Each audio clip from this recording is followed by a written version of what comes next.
Live. Hello, welcome everybody to Scryervision Episode 1. I hope you're excited for some Dungeons & Dragons fun tonight because we have quite the show for you. I'm Ryan Johnson. I'm going to be your Dungeon Master, and joining me, we have... I'm Melissa Kester. I'll be playing Wendela Jamjar.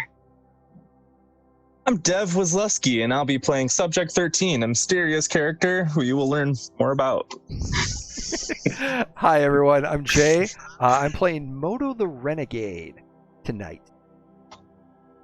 As opposed to other nights, I'm Jeff. I'm playing Desarius Ironhide. Hi, I'm Dempsey. I'm playing Wenry Cogwell. Fantastic. And these characters you're going to get to know very well over the coming weeks. We are...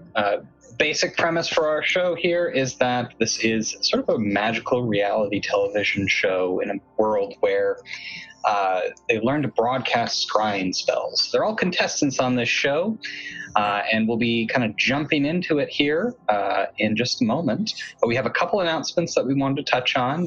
Jay, I think you had an announcement? Yes, just an impromptu. Wanted to let everyone know that at the end of August, I believe it's the August 26th through the 30th, Jasper's Game Day, or Jasper's Game Online Con, I'm trying to remember the exact, will be happening. And what Jasper's Game Day is originally is to help suicide prevention. And they are going to be holding several games with several celebrities as well as common folk like us playing Dungeons & Dragons throughout the several days. It's going to be live streamed. And so check out Jasper's Game Day on Twitter and for all the detailed information. And it goes for a good cause. Absolutely, yes, it does. And then, Deb, you had something you wanted to plug as well, right? Yeah. I have a stream that happens every other Friday where I DM.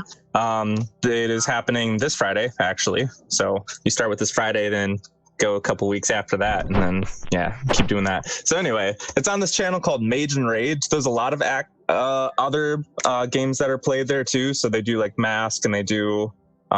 Masks. It's the superhero teenager one. Yeah. And then they do the Descent into Avernus campaign. They got that rolling too. So I'm just gonna plug the Mage and Rage channel. Okay, fantastic. Well, unless anybody else has any other announcements, I think we're ready to begin. Also, I forgot one more announcement. We will have a special guest tonight. My friend Tyler, who did the voiceover work for the first trailer that went out, will be reprising the role of Andarath tonight on the show here. So he is a friend of the show, and going to be awesome. Andarath. So, to start things out with, last week we had a little episode 0 where people could kind of get to know the characters a little bit as they had a little side adventure that had nothing to do with the actual campaign. And we'll kind of pick up from that point where we left off, where they had this large, lavish party by their host who was introducing them to the world and showing off her team that was going to take home the prize. And from the party, which you all enjoyed yourselves to varying amounts, some of you dancing and drinking and feasting, and some of you kind of watching the other people around you just to see who's a threat and who's not. The night passed, and the next morning, all of your things were loaded into carriages, and off you set back towards the south. And over a day, traveling alone in a carriage, some of you eating, some of you reading, some of you sleeping, catching up on some Z's there, you arrived back at Shield City, the capital of the Magisterium. Towering buildings, 30, 40 stories high, made of glass and steel, line the streets here. Magic is everywhere, from the street lamps to messages flying around in midair.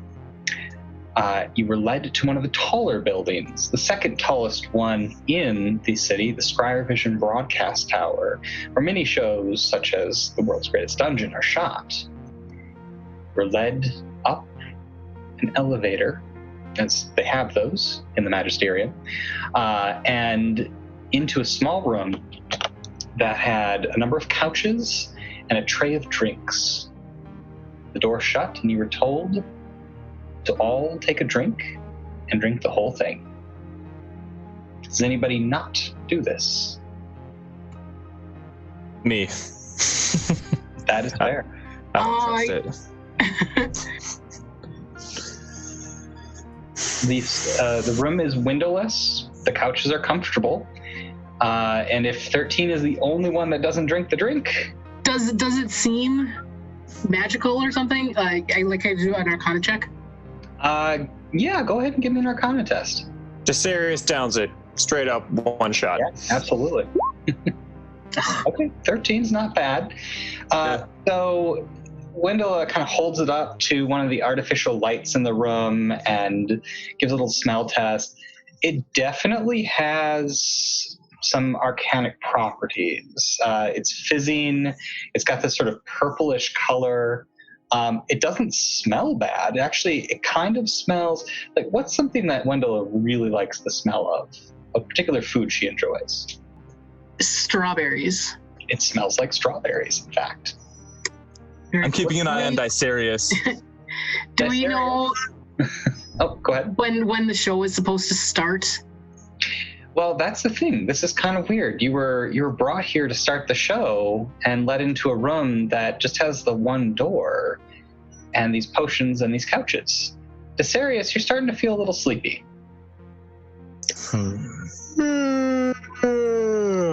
That's normal. He's always sleepy. So we think that. So okay, I think Wendell would drink it. All right. So Wendell drinks it. It tastes like liquid strawberries. It's actually quite soothing. You're kind of transported back to your favorite childhood memory of that fruit, of either picking it or eating it with your family or friends, and you're very calm and relaxed as you also start to feel a little sleepy. Moto, he sniffs it, but he's going to drink it. It does not taste like strawberries. What's something that Moto really likes eating? Meat, flesh. It is nicely done, very rare meat that you're tasting. Yep. It's very good. And again, you're kind of put into this relaxed, mellow state, and before you notice, you're sitting on one of the couches. It's just Wenry and Subject 13 still standing. Sorry. Wenry, he sniffs it, and he sees that Miss Jamjar drink it, so he'll drink it.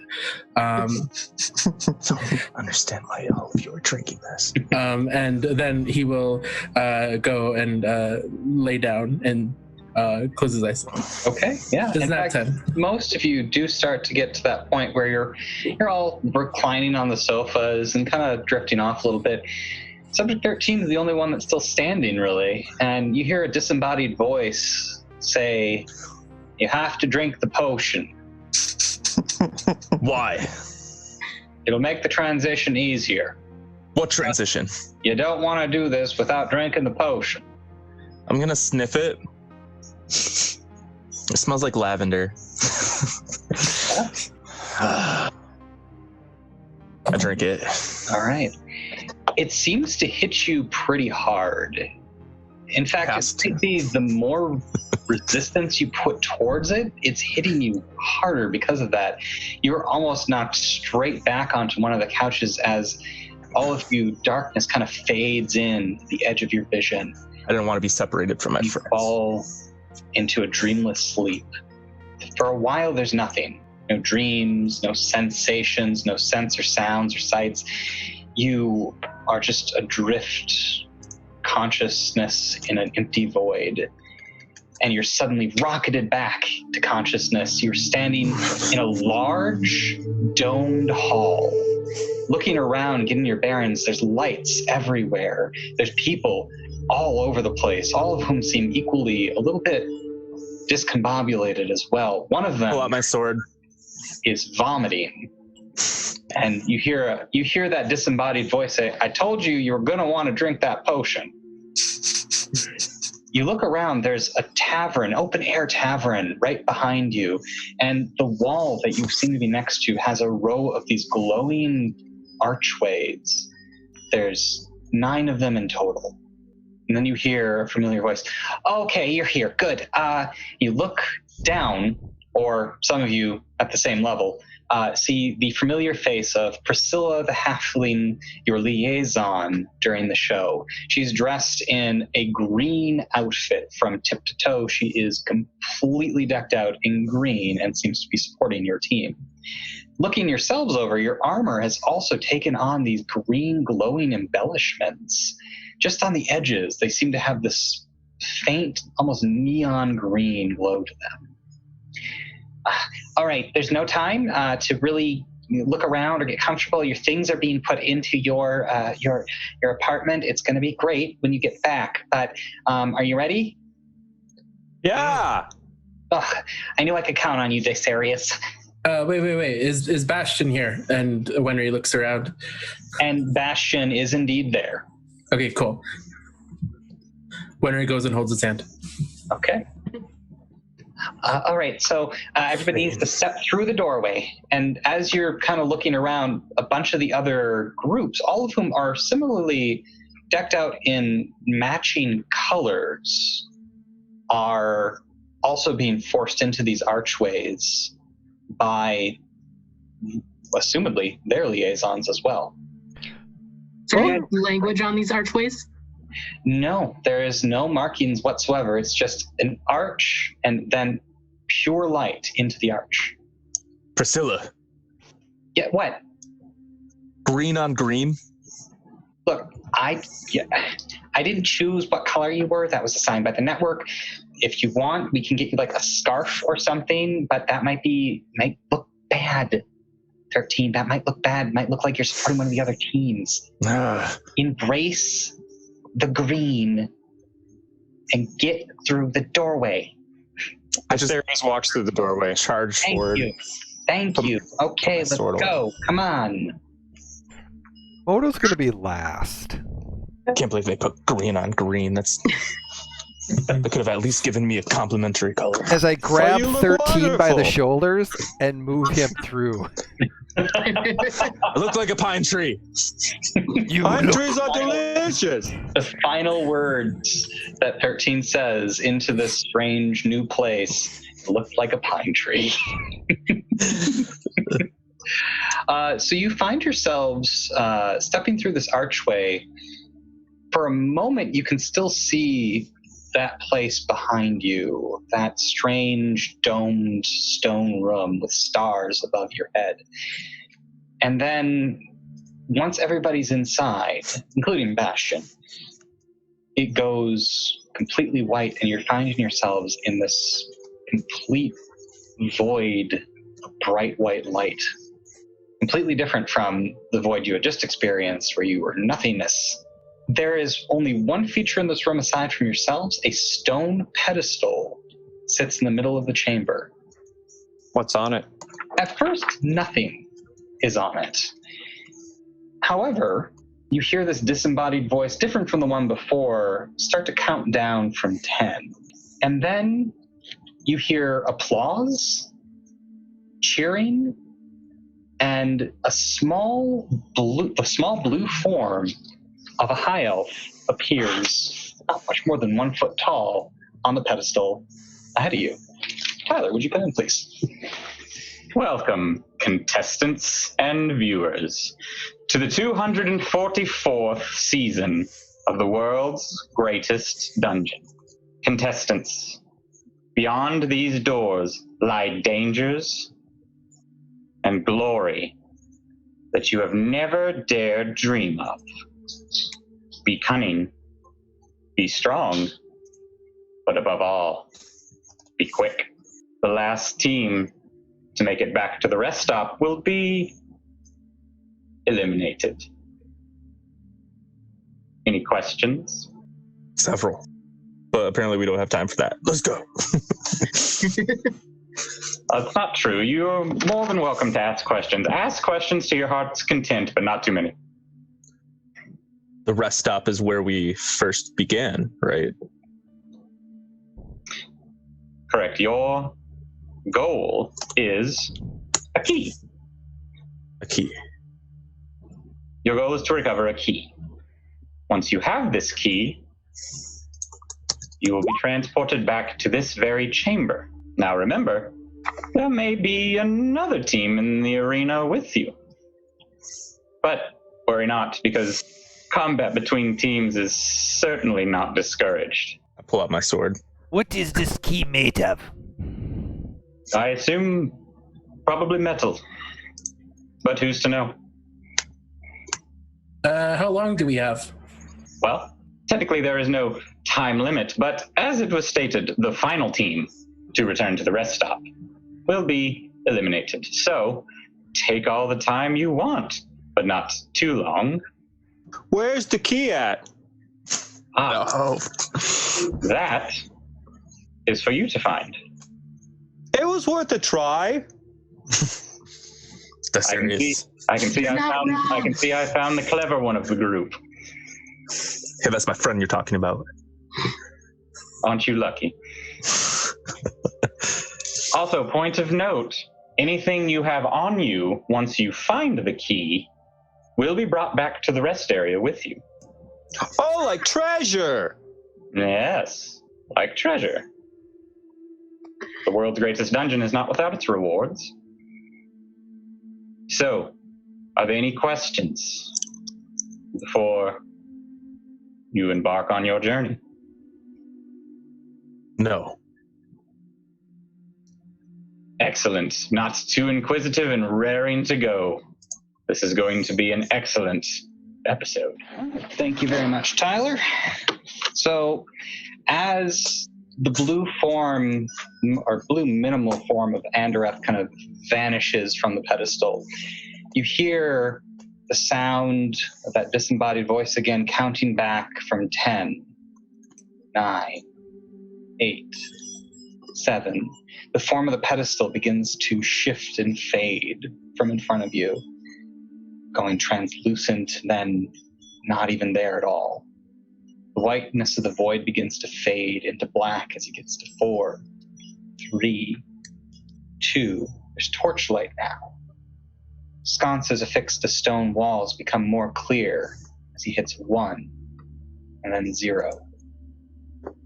You find yourself in a square room filled with 9 stone pedestals with urns resting on top of them. Each urn looks identical and has a metal seal fixed over it.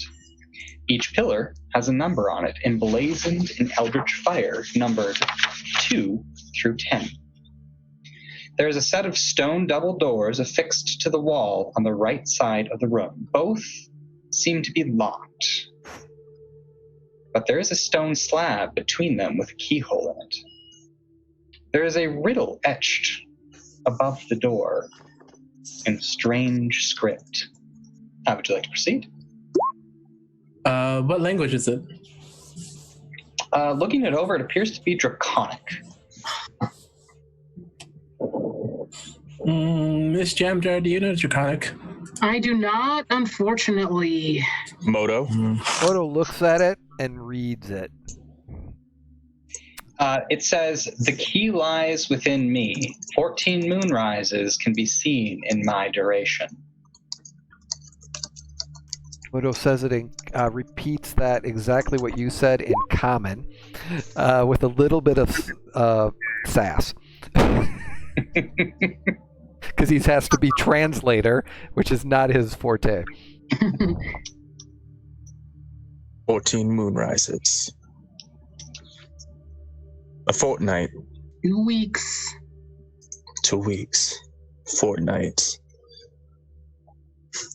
Jars that have the numbers 2 through 10. 2 through 10. Do the jars have lids or are they open? They have a metal seal over the top of them. They're more like urns made of clay. Very breakable urns.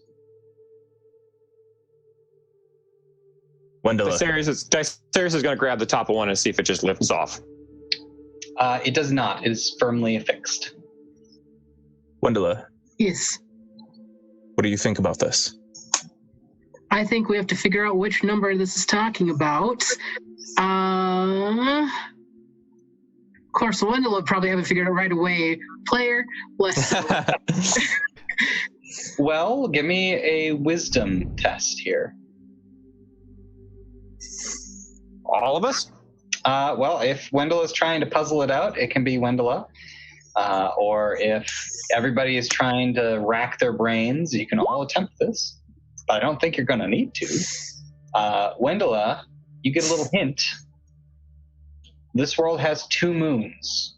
Standard- 7. 7? There's 2 moons, 14 rises. Desarius. Days. Well, Go smash number 7. Desarius smashes number 7. So, how does he go about smashing? Just push it, or does he pick it up and... Yeah, he picks it up and chucks it against the ground. Okay, it shatters, and there's this cloud of ash that rises into the air, fine vapor. But sitting in the remnants of the urn is a small brass key. See? And so if we pick up this key, we go back to the rest area, right? The door. I don't No, think that's this. I don't think it's this. I don't think it'd be that quick. No. Yeah, The door. I think that was something interesting. He did say that battle was, I guess, encouraged. So Wenry, just in case, will you have Bastion pick up the key and put it in the door? Henry picks up the key himself and puts it in the keyhole in the middle. So yeah, it unlocks the stone slab that had the keyhole melts. It goes from a solid to a liquid in about 3 seconds and just splashes onto the ground as the doors become unlocked and swing forward into a long hallway. Lights flicker into existence along the length of the hallway, illuminating your path forward.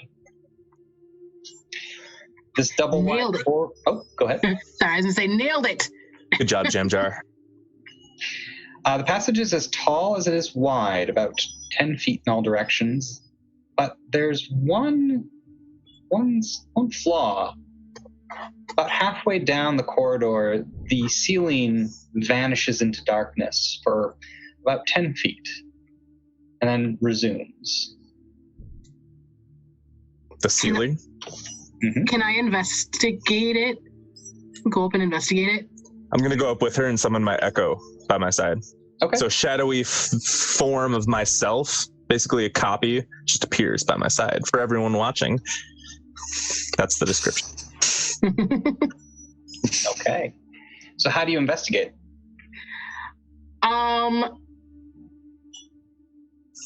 Let's see. Well, I'm a little short, so I'll pick 13. you Can I up. get a boost? Yeah. So I'll just, with my big, strong, muscular form, however tall I am, grab you 6'3"?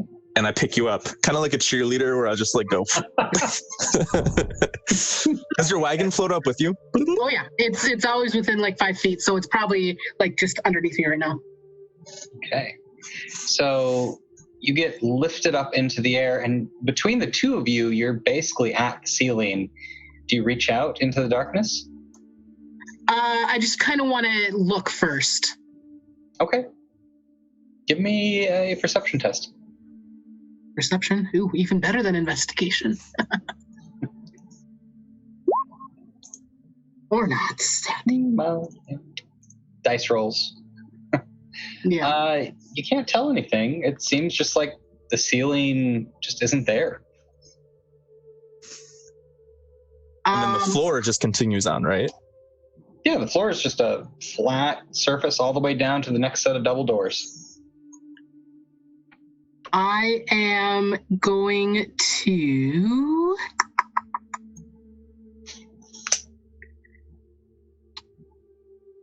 Let's see. Do I want to reach my hand in? I feel like I kind of want to reach my hand in.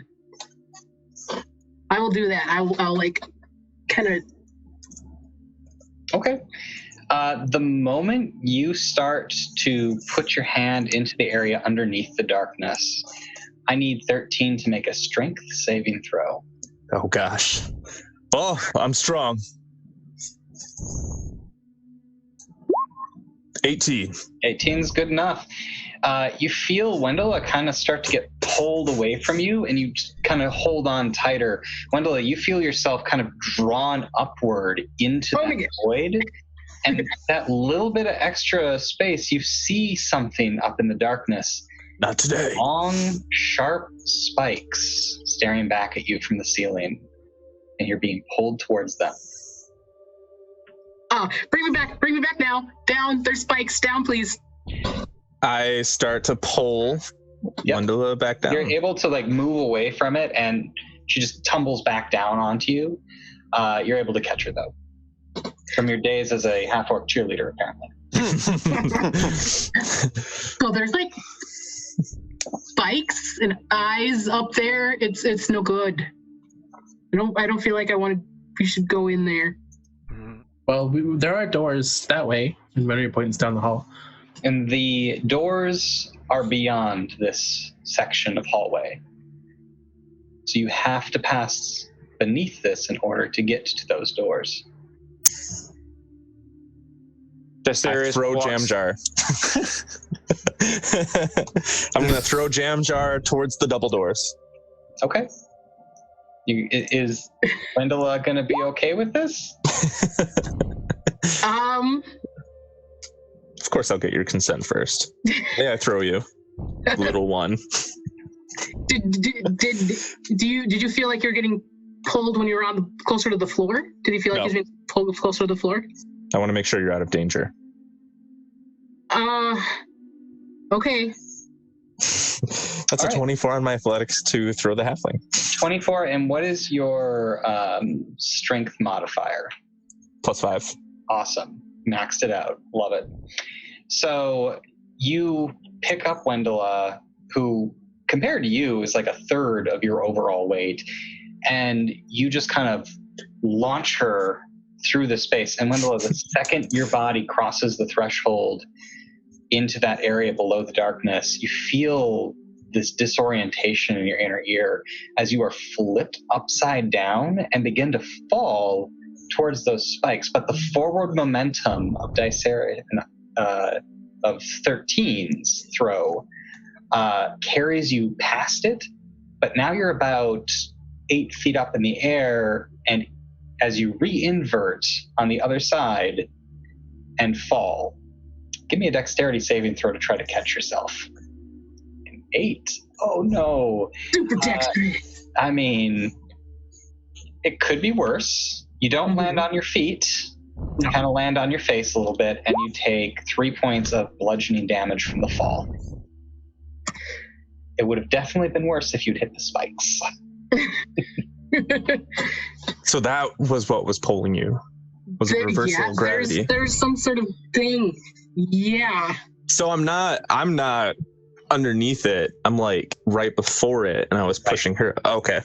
I'm gonna send my echo to the other side, and then just teleport and switch places.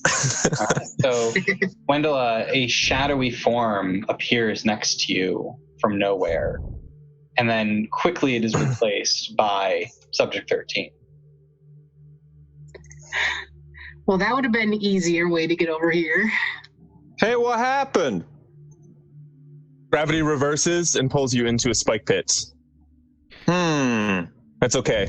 I am going to grab a rope, tie it around my waist, and then toss it across the threshold onto the other side. Okay. Moto's gonna grab that. And then I would like to just pull everyone one by one over. Okay. That should be fairly safe for everybody, with the exception of Dicerius is so tall that he's gonna have to make. I'll run and do a long jump. Okay, go ahead and give me dive across. Athletics. Yep. Do you want to do everyone else first? Well, we're gonna take it as read that they made it. Short enough that with the combination of strength and speed from everybody, Bastion's going to be a trick, though. I could throw Bastion. I have an idea. Go ahead. Yeah. So Wenry will get to the other side, and he is going to How long is the space? 10 by 10 by 10. It's a perfect cube of space. 10 feet wide, 10 feet deep, 10 feet tall. Okay. He's gonna have Bastion stand at the edge of it, and he's going to Thorn Whip Bastion and pull him across. Interesting. Okay. Yeah. Bastion offers no resistance, and you do get the moment of him kind of lifting up. Mm-hmm. Bastion's heavier than Wenry, right? Yes. Okay. Do you want me to make a strength check? I would like you to make a strength test, yes. Okay, that's fine. As he's doing the thorn whip, I'll touch him on the shoulder. You can do it. Give him guidance? Guidance. Okay. Okay. So 1d4. Okay. I don't need it. You don't need it. So Wenry, just really concentrating on getting his friend over here, pulls as hard as he can, and yeah, Bastion is floating towards those spikes, but you're able to just whoop, pull him in. Yeah. Crashes into the ground next to you. Yeah, Wenry like he jumps with his barbed wire, and he just like yanks Bastion back down. Okay. And because of the spikes being recessed from that darkness just a little bit, Wenry is able to make it across okay. Modo and Isarius are just a little tall, though, so there's a chance they might hit those spikes, even with the additional aid of the rope. I've got an idea.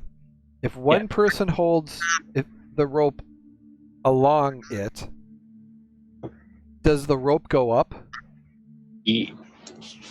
Well, my understanding is that the rope is anchored on 13 on one side. You guys are over here. So the second that you enter, it's going to start pulling you up. And if it's 10 feet of rope, with your 6 feet of height, you could be hitting the spikes. That's what I'm saying. But if the rope is if one person on one side holds the rope and one person on the other side holds the rope, in the center, the rope does go up, right? It kind of pulls up a little bit, but it's still anchored on both sides. So somebody could theoretically crawl across with that. That's what Moto's thinking. He's like, that's serious. We hold it. You just kind of crawl and shimmy along the floor. Hold down rope. Okay. And Desarius, I'm not even going to make you roll for it because this is a pretty straightforward thing.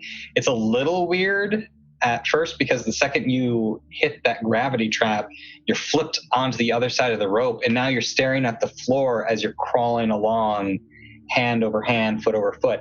But you reach the other side. He's curled up almost in the fetal position, like his legs are tucked up, tucked down, as he's motion sick. But you make it across. And now the only person on the other side is Modo. Modo sits back, runs, and does a slide on the floor across. Okay. With the additional effort of, I'm guessing, everybody on the other side with that rope, go ahead and give me an athletics test with advantage this time. All right. Athletics.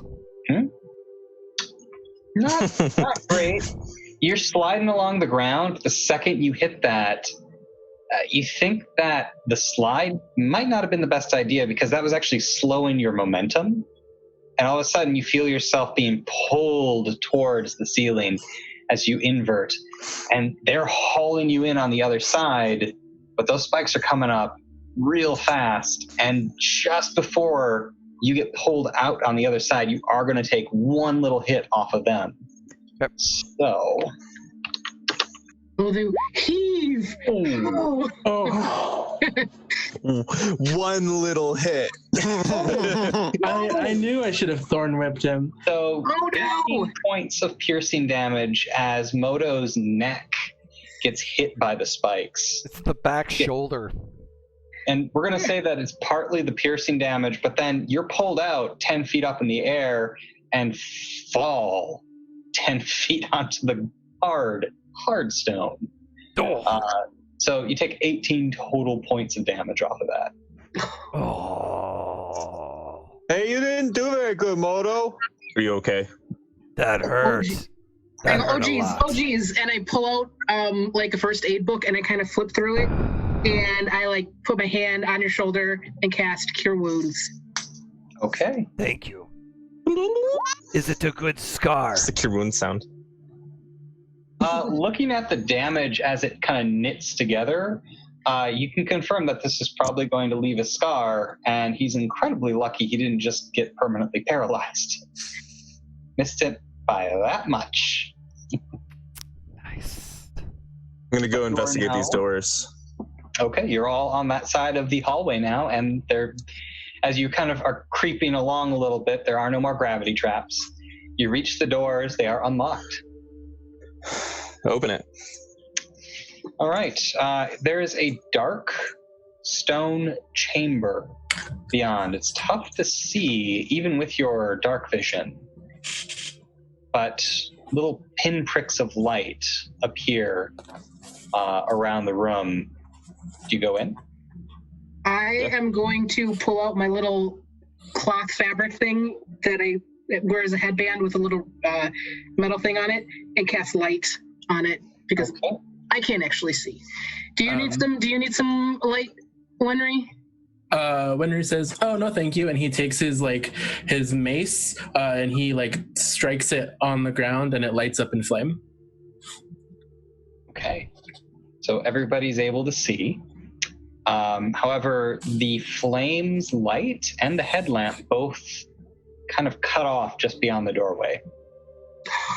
There seems to be some sort of enchanted darkness here. So we're not going to be able to see in here. You can kind of still see, it's just really dim.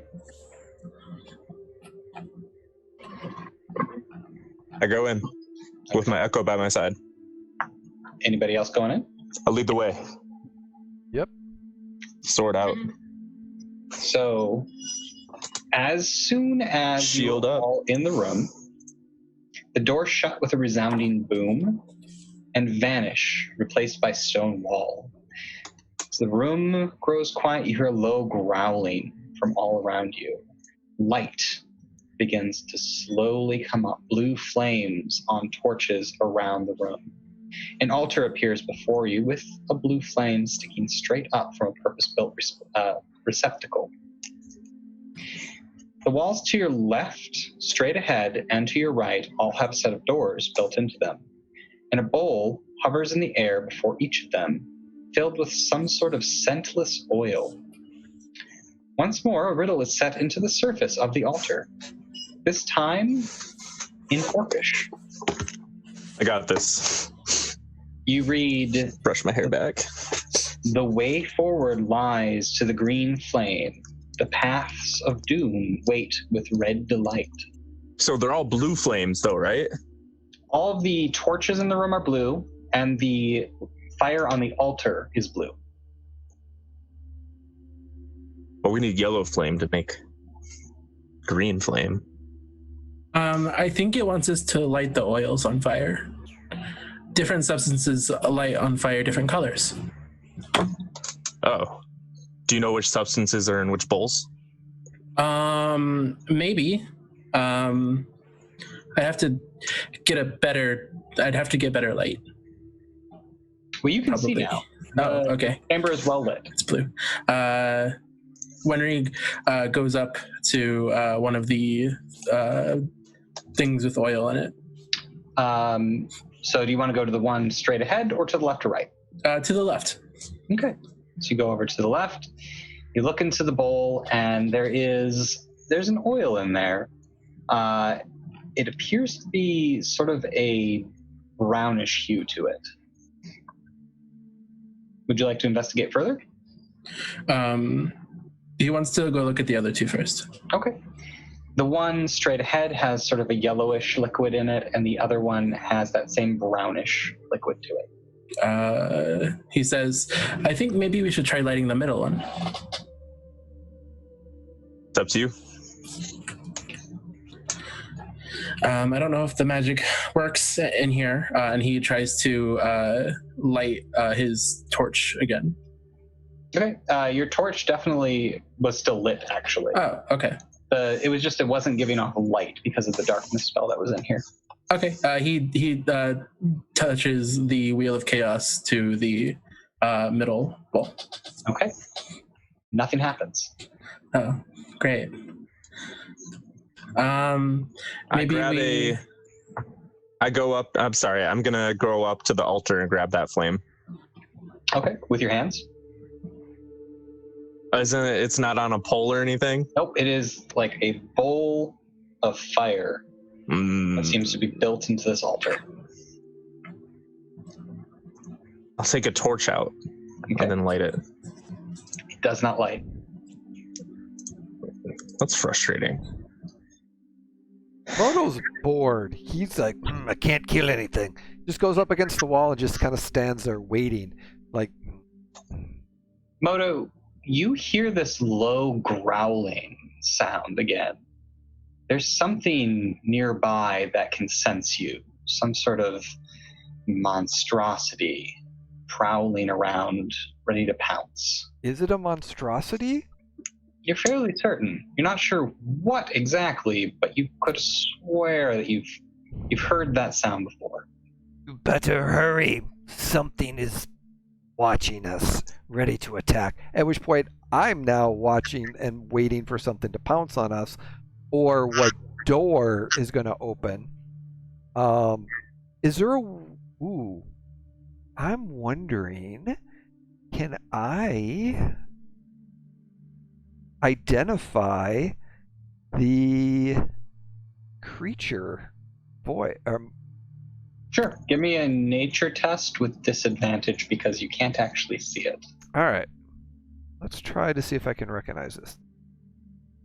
You said survival, correct? Nature. Or nature. Here we go. 17. That's pretty good. Oh, wait, but with disadvantage because you can't see it. 11. Not so good. You're fairly certain you fought this before. You know for a certain fact that you have fought this creature before and bested it. It's on the tip of your tongue, and you just can't put two and two together on it. Sarah looks up at the ceiling. Okay. What's on the ceiling? Is there a ceiling? There is a ceiling, and it's just flat stone. How high? Only about 8 feet. You're actually almost hitting it with your head. I could reach up and touch it. Oh, absolutely. Okay. Wenry, Yes. will you bring the bowl full of yellow liquid to the flame? Can I pick it up? It is suspended in air in front of the door. Do you want to try? Yes. Okay. It does not budge. How do we connect the flames? What if you just scoop it out? Do you have a scooper? You're the artificer. That'd be something you would have. Miss Chandra, do you have a scooper? I dig through my stuff and I pull out. Oh, goodness, no. Darius offers his mug. No, that'll work. Wenry takes it and he goes. It's like a liter, you know? Yeah. Wenry takes it and he goes and tries to scoop some of the oil with the blue flame in it out. The cup does contain the blue flame, and it does not seem to be burning it. Okay. Blue flame or the yellow liquid? The substance that has the blue flame. Okay, yeah. So you capture the arcane fire in the mug. Wenry goes and he pours it in the middle one. And Just sure enough, green flames erupt as the blue hits the yellow. You hear a latch throw as the room begins to darken again. The doors swing forward into a white void once more. I think we got it. You hear the sound of fanfare and applause and cheering. And everybody give me a perception test real quick. I slash my sword at like a disembodied voice.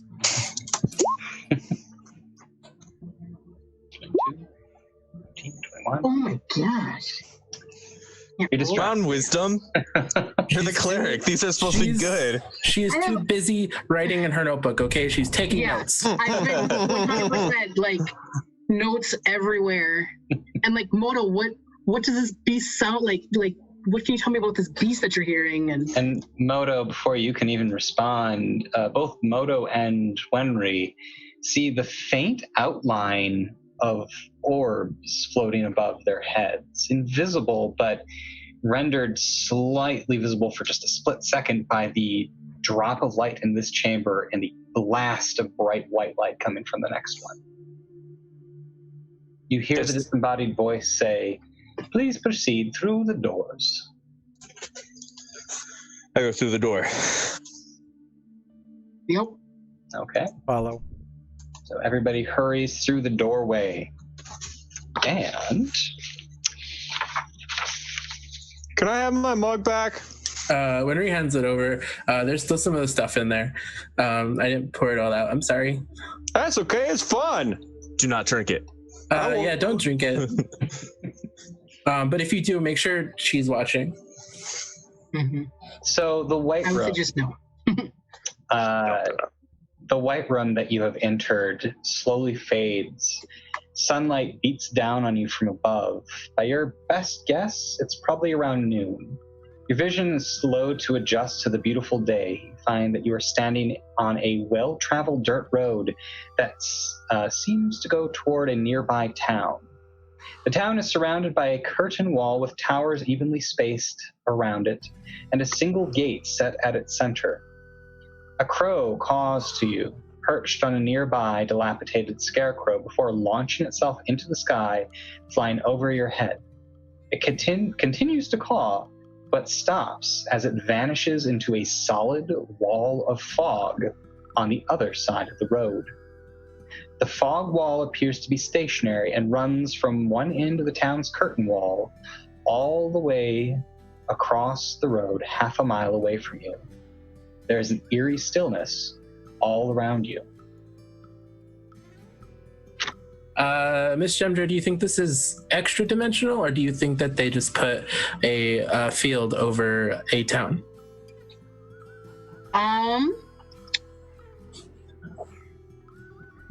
Can I do an Arcana check What are you trying to discern? to discern if this is like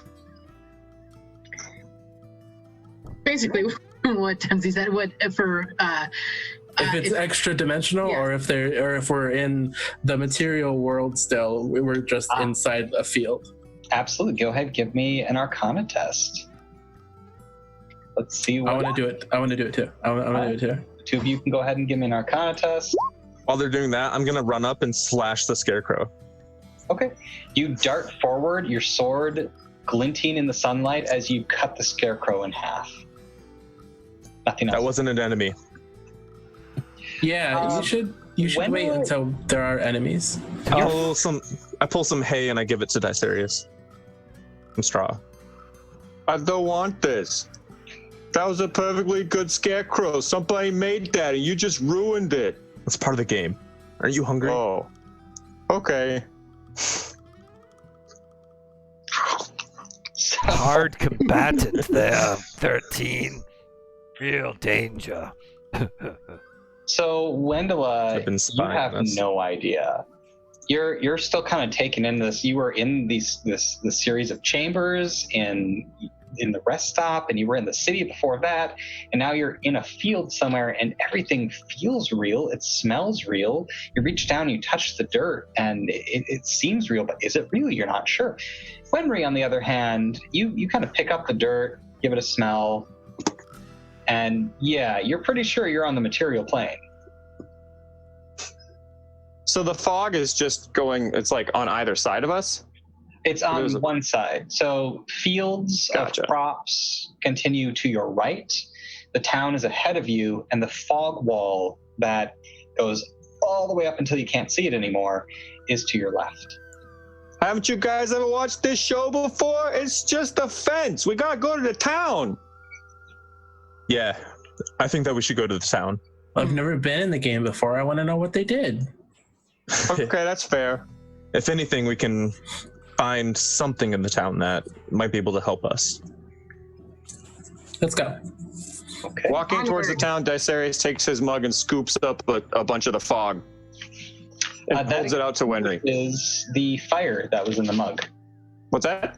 And that extinguishes the remnants of the fire that was still in the mug. Oh, he poured that out. Yeah, I poured that out. Oh, okay. Then you scoop up the fog. It's just water vapor. See, it's just water vapor. I learned that word recently. Who taught you water vapor? Wandela. Yeah, I pull out like a kid's book. I remember that one. I read that when I was like 1.5. What are you trying to say, Wenry?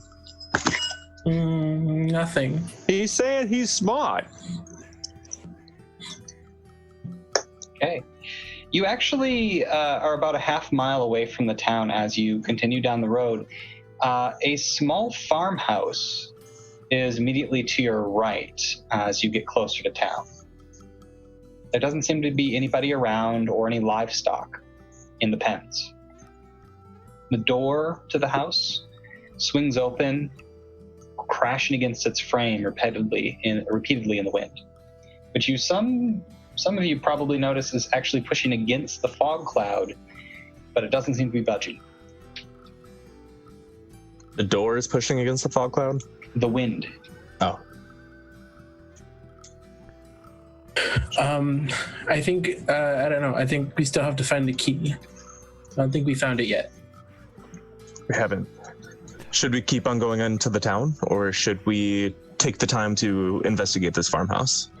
The town seems like where we're supposed to go. The farmhouse could give us clues as to what we might expect.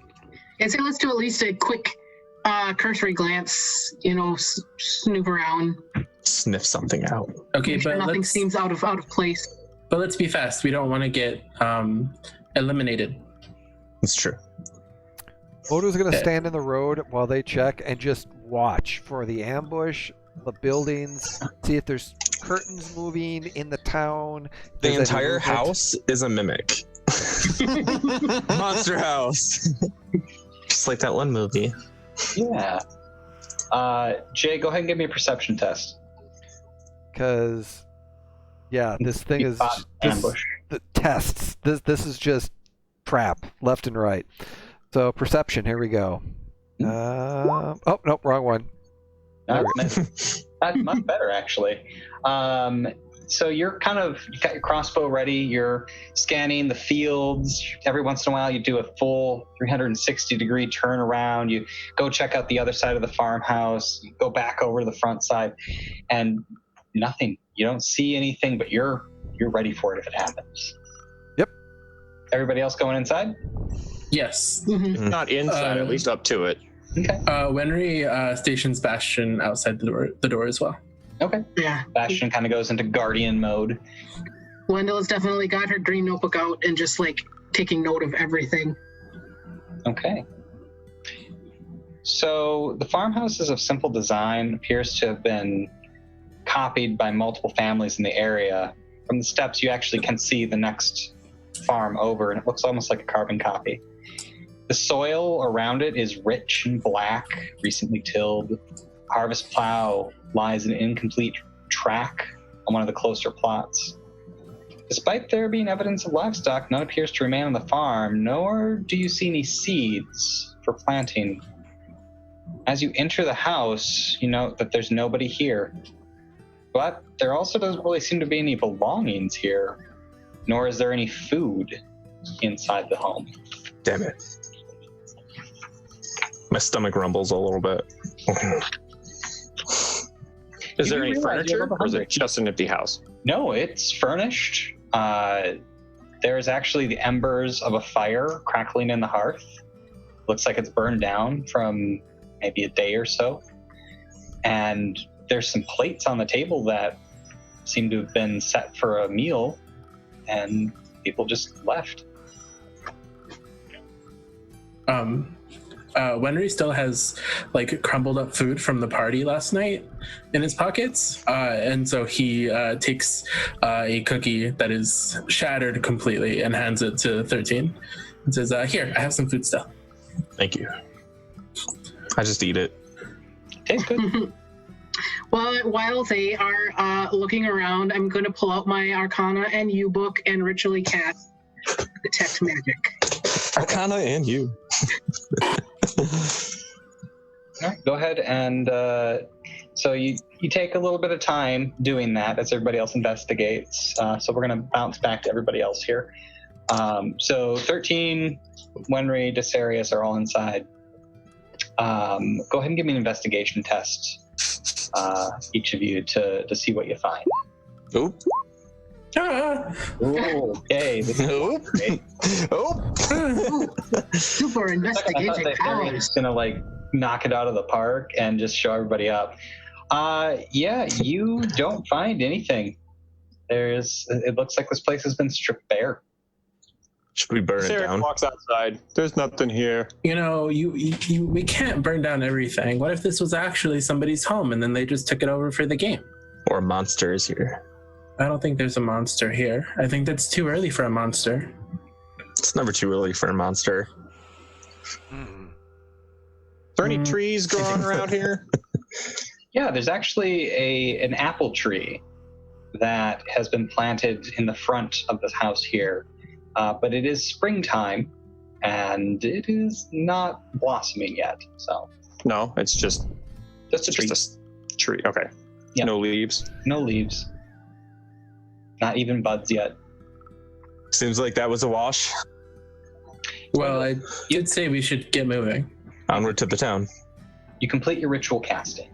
You don't sense any magic from inside the house, but you're definitely getting strange feelings of conflicting schools of magic off of each of you. There's a lot of divination magic just suffused into each of you right now. And abjuration, a little bit of necromancy. You're not really sure what the source is. It just seems to be all of you are radiating this signature. And as you kind of move around the house, you get within the very far extreme of the house is within 30 feet of the fog wall. And you get this blast of necromancy from it. Just overwhelming sensation. At the back end of the house? Okay. Well, it's coming from the fog wall. Oh, coming from the fog wall itself. Mm-hmm. Seems like they're... So, obviously this fog wall is magic. Look at how the wind is not pushing it away. But there's some distinct necromantic energy coming from it. Well, that's concerning. Don't go in the fog. Onward to the town? Down. Okay. It looks clear. So, getting back out onto the road, you continue to plod along the dirt track that leads to town. Everything's very quiet. That crow that you heard when you arrived is the only life that you've seen. You don't even hear insects chirping in the fields or in the grass along the side of the road. There's nothing. Moto's full on still with the crossbow up and will the entire time. Definitely, you feel this tension in the air. It is palpable that something is happening here. What it is not exactly clear. I make sure that my echo is by my side again. Yeah. Okay, so the echo's aside. Bastion's ready to punch something. Yeah, Bastion's never surprised. But as you reach closer to the town, you can hear voices from beyond the wall, music.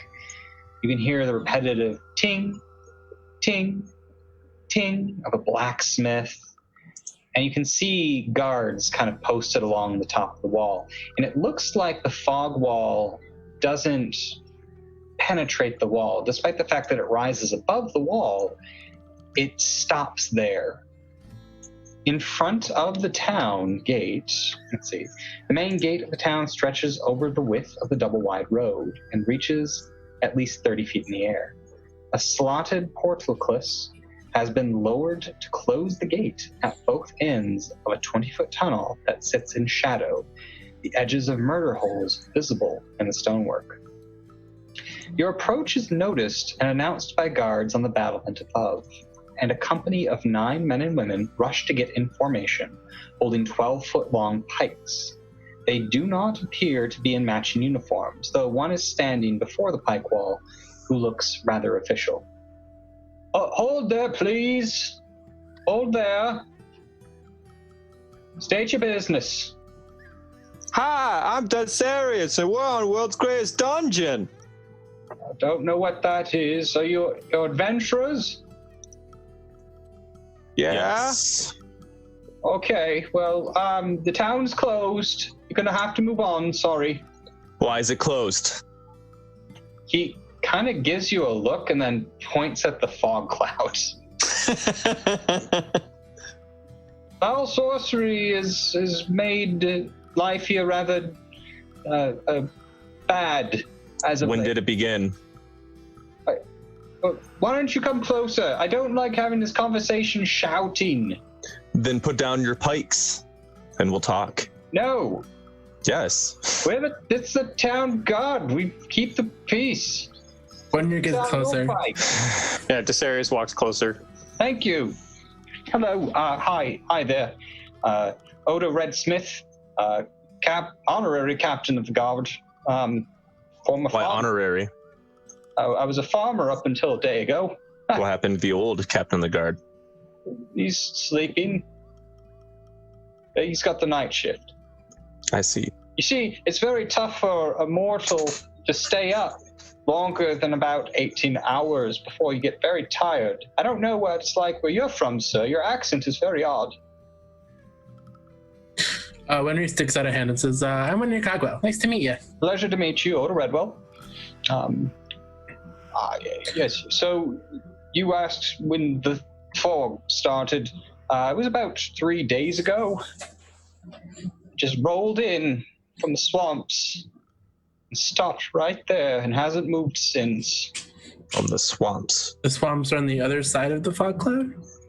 Oh, you really aren't from around here, are you? No. Welcome to Ruin. Do you know where you are? Why would you name your town Ruin?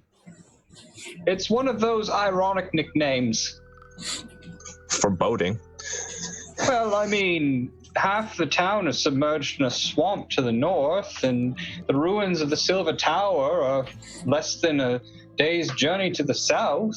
So It sounds like whoever built the town didn't know where they should build the town. you really are not from around here, are you? You're not from Dareth. Dareth. Yes, Dareth. Sorry, I lost my train of thought there for a moment. There's a lot of pressure for me. Swamp to the north, Silver Ruins, Yes, Daggeth. Dareth. The kingdom of Dareth. Dareth. Well, now queendom, I suppose. But you're in the nation of Dareth. Where are you from? The Magisterium. Oh, okay, you're from out east then. Well, you've traveled a long way. Did you come up through the Grey Marches? Yes. No, it was more white. You traveled from the Northlands here. So you came through the fog. No. Well, then you have me at a loss. But you're here now, and unfortunately the town is, as I said, closed, so you can't come in. Do you have a key in your town? I mean, we have lots of keys in the town. Most buildings lock.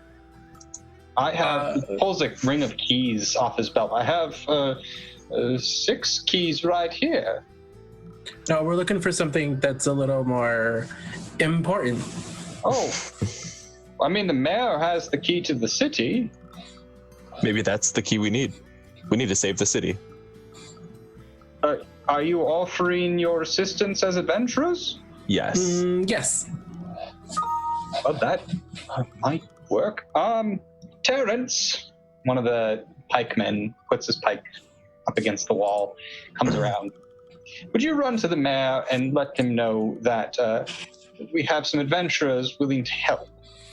And he gives a little salute, and the temporary guard captain kind of tries to emulate it and fails horribly as the human male runs through the gates that raise ever so slightly and then drop back down very heavily. Well, In the meantime, How do we get to the swamps? he points into the fog. We have to go Is that- through the fog that's emanating necroman.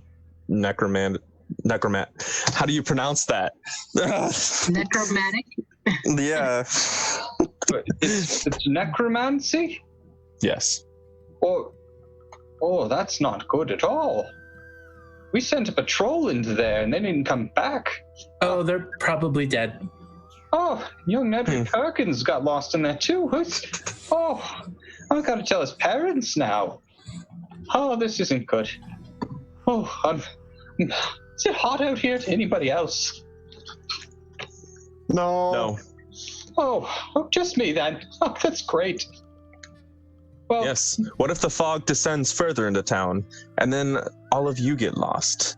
Oh, no, I don't want that. You should probably hunker down and That's make fine. sure that That's you why the are town is closed. in Stop town scaring him. protecting your beloved ones, I'm doing that from here. preparing our reward for saving you. That's not my job. That's the mayor. 13, you're a little too intense for somebody He's who bordering on a panic attack right now. Good day. you should stop. But I turn. I start walking towards the fog. But then, don't go in there. You get lost. Well, we gotta find out somehow, right? Stops at the wall. The fog does stop at the wall, but then, I mean, it's like a 90-degree angle at the wall. So if you follow the wall north, you get to the swamp. Wait a minute, 13. Yeah. He said something about Silver Tower, south. Ruins. Can we get to them without going into fog? Good question. It'd be about a day's journey to the south to get to the Silver Tower. Ruin, key, Silver Tower seems important. Or, I don't know. Everybody go ahead and give me a history test. If you're trained in it, you have advantage. Hey, that's me. That's also me. Wow. Okay. If we make the wrong decision, it could cost us this game. Okay. And then I'll be put to death. That'd be lovely. Henry and Wendela, you both know what the Silver Tower is. The Silver Tower is an ancient empire that spread across all of these lands. And now that you've heard that, the Silver Tower is there and Magisterium's to the east, you know where you are. You're in the Riverlands. You're about 200 miles west of the Magisterium. And if the Silver Tower is less than a day's journey away, you're starting to smell sea air. You're next to a large inland sea that does a lot of fishing, and that would make this, in fact, you've seen the town of Ruin on a map before. You just never really looked at it too closely. The people who are in the games wouldn't hurt people intentionally just for the games, right? I mean, I know that they eliminate other people, but they wouldn't hurt regular people's lives now, would they? Wenry, think about it. I mean, I've never seen it when I watched. You think about it, and yeah, people die all the time on these adventures. Sometimes contestants, but, sometimes townsfolk. Oh, The Magisterium is not some place of peace and rainbows and unicorns. The Magisterium is a place of pain, suffering, and oppression. I have made a note. At this point, you have kind of pulled off to the side of the road and are having sort of like a little sit down in one of the nearby fields here while the town guard still kind of points their pikes towards you. Is there really a need for that? Yeah. It's not like they can do anything. You could probably kill them in one hit. I know. Calm down. It's just common decency to not point weapons at people who are trying to save your town. Says the You person attacked a that scarecrow. Yeah, I was gonna say, says the person that sliced the scarecrow in half before even checking out what it was. That scarecrow could have had some sort of watch that's watching us. Yeah, they're watching us, so why don't you go kill them? I start walking towards the fog. After about 10 minutes, the gates open up again ever so slightly, and two people come back. Terrence, who grabs his pike and joins the phalanx really quick. And then a rather official-looking man in a large floppy hat talks with the temporary captain of the guard and walks over to you. He's important. You can tell by his hat. Greetings, adventurers. I am Lempwick. I am one of the town council. I was sent to greet you here on this fine day. May I have your names for the record? Hi, I'm Dicerius. Good to meet you, Sir Dicerius. I'm 13. 13 what? No, that's just his name. That is my name. The 13th? No. 13 Just is the my number. name. Yes. Noted. All right. And what of you, little ones? Wendell, You can't have my name, but my name is Wenry. Oh, I see what you did there. No, I didn't want to take it and name my firstborn child after you or anything. Or maybe I do. I don't know you that well yet. We'll find out. And this strapping, I want to say dragonborn. As No. Moto leans in close and examines him face to face. You may call me Moto. Moto. Good to meet you, Mr. Moto. Very well. Welcome, everybody, to Rune. I've been sent here to negotiate on behalf of the mayor for your admittance. So, tell me plainly, what can you offer the town in these trying times? We can save it from the fog. Yes, we've had other people make similar claims, and we've already admitted one other group, but if you present a more generous offer, perhaps... Hold on, where did that other group go? They're inside the town. Wenry tugs at the sleeve of his armor. Did they have colors on their armor like us? You don't have colors on your armor. Oh. Were there 4 or 5 of them? Oh, there were 4 of them. There was the big Goliath-looking one, 2 tieflings, and what was the other one? A gnome, if I'm not mistaken. I wonder what happened to the 5th. Maybe the spikes. We will save your town, and if we do, then we would like the key to the city and your hat. My hat? Yes, that hat is very important. Well, I'll tell you what, if you save the town from this dreadful fog and whatever creatures dwell within, then I will be happy to give you my hat, and I'll give all of your teammates a hat as well. Very good. Okay. Now, where Make should an we persuasion test. start? Who? Me? 13, yep.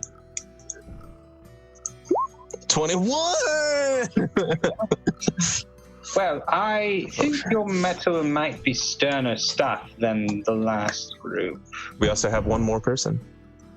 Yes, that 5 is a greater number than 4. Very well, I will admit you into the city. Or town, rather. Sorry, I have been stationed in Dareth until recently, with the death of the king, and I don't want to bore you. Do come in, please. Let them through. The pikes all raise in unison. I look at all of them and I do.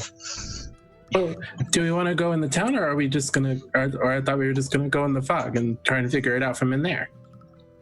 We don't know what the source of the fog is, but it started in the swamp. They said the swamp. I don't know if There we're. might be some fishers in town who would have some idea. There Let's could be talk to the fish in fishes. town. I never talked to a fish before. No, No, not fisherman. Fishermen. Yes, fishermen and women. I'm also concerned that if we run into the other team, that they're going to try something. Well, if we run That's into okay, them, we'll just we have kill to we have to Oh. defend ourselves. Please refrain from any killing while in town. That would be most unfortunate. Will will that not- keep us from getting the reward of the key? I mean, it might get you arrested. Well, I just want the key. I don't want to get arrested. What if it's self-defense? If it's in self-defense, a trial will be held and you will be found innocent. That's a lot of wasted time. Yes, I suppose to. Information we gathering? don't kill him, we just beat him up. Okay, team. It's still assault, my good sir. Okay, team. Oh, so- Information gathering in the town? Information. Or go straight to the swamp? Information gathering. Swamp. Says the knowledge cleric. What? This says the lizard folk. Information town. I think we should go right to the swamp. I also say swamp. Gosh, does that make me the tiebreaker? I wonder who has the leader role. Moto looks at 13 going, size up our enemies. It'd be good to get to know what we're getting ourselves into before we run headlong. It may be best to get a head start. That's serious? What do you think? Stuff to kill in a swamp. Moto, what is your favorite terrain? Forest. Not a swamp.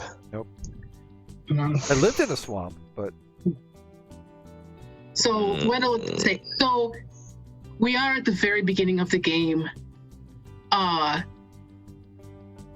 It's not necessary to stay in the game to come in first. Well, if we lose to this team, we get eliminated. Thought it was the last. Isn't it the last team that comes in overall? Yeah, it's the last one. Oh, everyone's in the same thing. I haven't watched the show. I've actually been planning a long time to do other stuff. Well, if we get So first, then here's the thing, 13, you should probably remember. We're being broadcast all the time. Hello, everyone. well, if we get first, we might get some sweet prizes. We could get sweet prizes, but we from could rich also people. get a target on our back. 1 hour information gathering in town. And then we leave. I like it. Okay. And if we see the other team, that's when We can do something to slow them down. I can do something to slow them down. How much gold do all of you have? not much. Mm. So you all kind of stop for a second and open your coin pouches and purses, and they appear to be empty. You stick your hand in there, and you feel this sort of cold air envelop your hand, and you pull out a coin for the Kingdom of Dareth. You do it again and again, and sure thing. It seems you drop it in, it vanishes, you pull it out. It's the coin of wherever you are. How many can I pull out? How much gold does your character have on them currently? 10? From my background. Yep, you got 10. I have an idea. I'm all ears. We're, Terrence! Terrence, I need to talk to you. What? Why'd you want to talk to me for? Come here. All right. Kind of wanders over to you. Terrence, have you seen that other group of outsiders that has entered this town? Oh, sure thing. We let them through not maybe an hour before you got here. If I were to give you 5 gold pieces, would you be able to distract them for a certain amount of time, waste their time? Maybe, I don't know, do you have any powers to arrest or anything?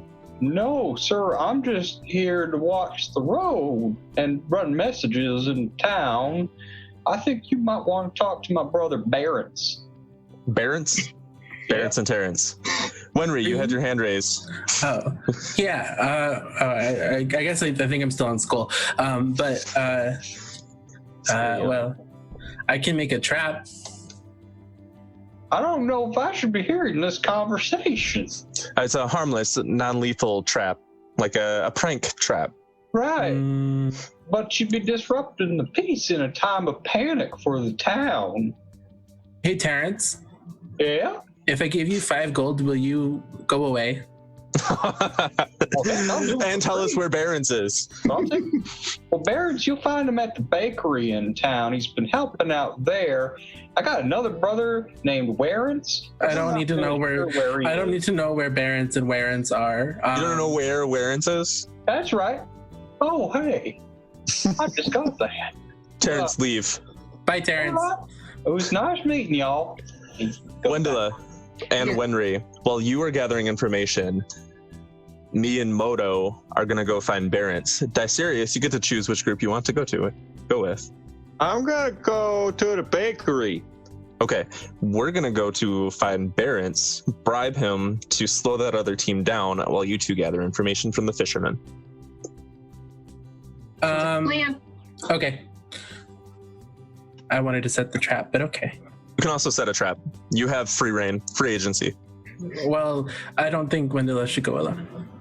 Well, I mean, you and Wendela can do it together. You have an hour. Okay.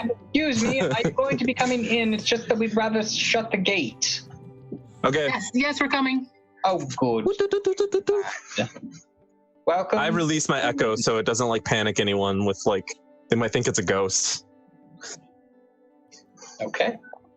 So you head through the gate, through the tunnel that's about 20 feet long, and as soon as you're all in, the gate behind you slides shut, and the one ahead of you starts to raise up. As you exit the shadow into the sunlit town, I think we're going to go ahead and take our break there. So we'll come back Perfect. in the town of Ruin. Stick around, everybody. We got more show coming up.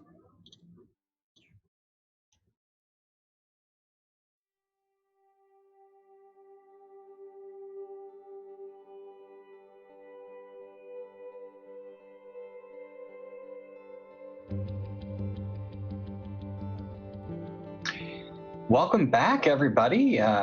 Pleased to have you here. Oop, I forgot to mute the stream. There we go.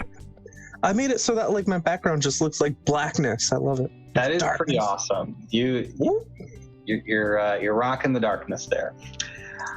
So when we left, the team was just entering the town of Ruin.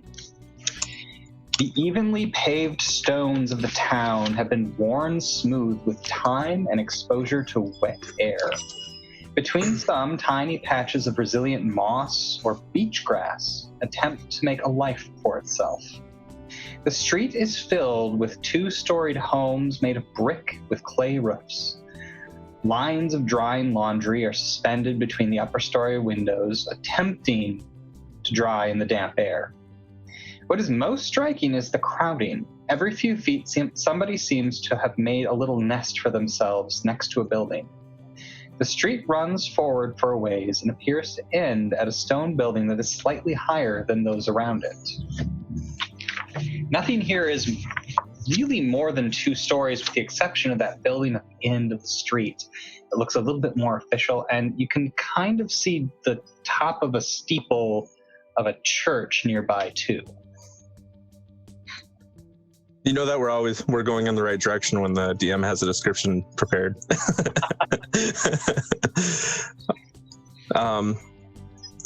Okay, so I'm gonna find Barents At the bakery. who might be a bear, and then you two are going to get some information and potentially set a trap. Sounds like a plan. Sweet, sweet, sweet. I follow the scent of bread. Me a perception test. Let's see if you scent red. Is that for all of us? Oh, I don't. No, you scent seawater and rot, and there's some fish. A lot of fish. Like a lot of fish. Moto, you do a little better, but you're still like getting a whole bunch of conflicting scents. Dicerius is just like, this way. Love it. So the three of you head off in search of the bakery. I think that we should. One team went into this town, but we don't know how many teams went straight into the fog. A little concerned. That's all I'm saying. Okay. And we're going to go ahead and start with Wenry and Wendela. Where do you want to go? To the docks. Okay. So you head down the street towards that tall, official-looking building, and you're passing a lot of people who seem really destitute and desperate. Either this town has a severe homeless problem, or they brought everybody from the surrounding farms inside the city wall, and everybody's kind of camping out on the streets right now. You see people gambling with dice and chatting with each other, making small meals out of what look like rats over tiny little cook fires. You get the sense they might be rationing food as well. As you get nearer to the docks, just past that large stone building, which turns out to be the town hall, there's an open air market, but most of the stalls are closed. A few are open, but they are very picked over. The only one that doesn't seem to be is the cloth merchant, who has lots of bolts still available. What is the general population? What races? Humans, elves, halflings, orcs. It's cosmopolitan as far as provincial towns go. You see a couple dragonborn and tieflings. It's a mixture of all the different races. It's not really predominantly human or halfling or anything. Okay. Well, I'm going to look for I'm going to keep my eyes out for somebody who's super tall, for a Goliath person. Okay, so you're watching out for a Goliath. And as you go to the edge of the market, you can smell the sea just beyond. And sure enough, you find the docks and you find the horizon. A large inland freshwater sea stretches as far as you're able to see. You know that this is Lake Darath, also known as Silver Lake, in most parts of the world. There are a lot of boats moored and docked right now. There's not a lot out in the water. And there's a lot of fishermen just kind of sitting around. I'll probably go up to just the nearest one. Okay. And in fact, there is a group of fishermen sitting not too far away from you, sharing what looks to be a keg of ale. This is what I saw. I caught this fish, man. It was just like this big. You never believe it. I'm telling you, it's the truth. Oh, hello there, little miss. How are you doing this fine day? Not too bad. Yourself? We are the reshoots to the wind, my fair lady, and we could not be better, because we are not going out there. Oh, ma'am. They all kind of nod in agreement. Oh, Blaze, I'm new in town. I don't know. Can you tell me what's going on? Oh, sure thing. There's this large thing of fog out. He kind of turns around several times before pointing in the wrong direction for the fog cloud. That way. And then there's monsters now out in the water sinking boats and eating people. So all the ships are grounded. We can't go nowhere. No monsters in the lake too, huh? I mean, there's always monsters in the lake, but boats haven't been coming back. And when people find them, they got body parts all over them. Well, that does not sound good. Sorry, I should clarify. It's the body parts of the people that were on the boats, we think. Unless they just like found a bunch of body parts out in the water. That's actually scarier.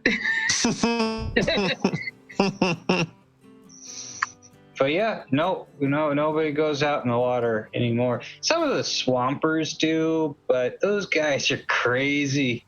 Freaking crazy, man. Where do you find the swampers? Oh, they mostly hang out on the North Docks or at the Busted Barnacle. It's one of the taverns up that way.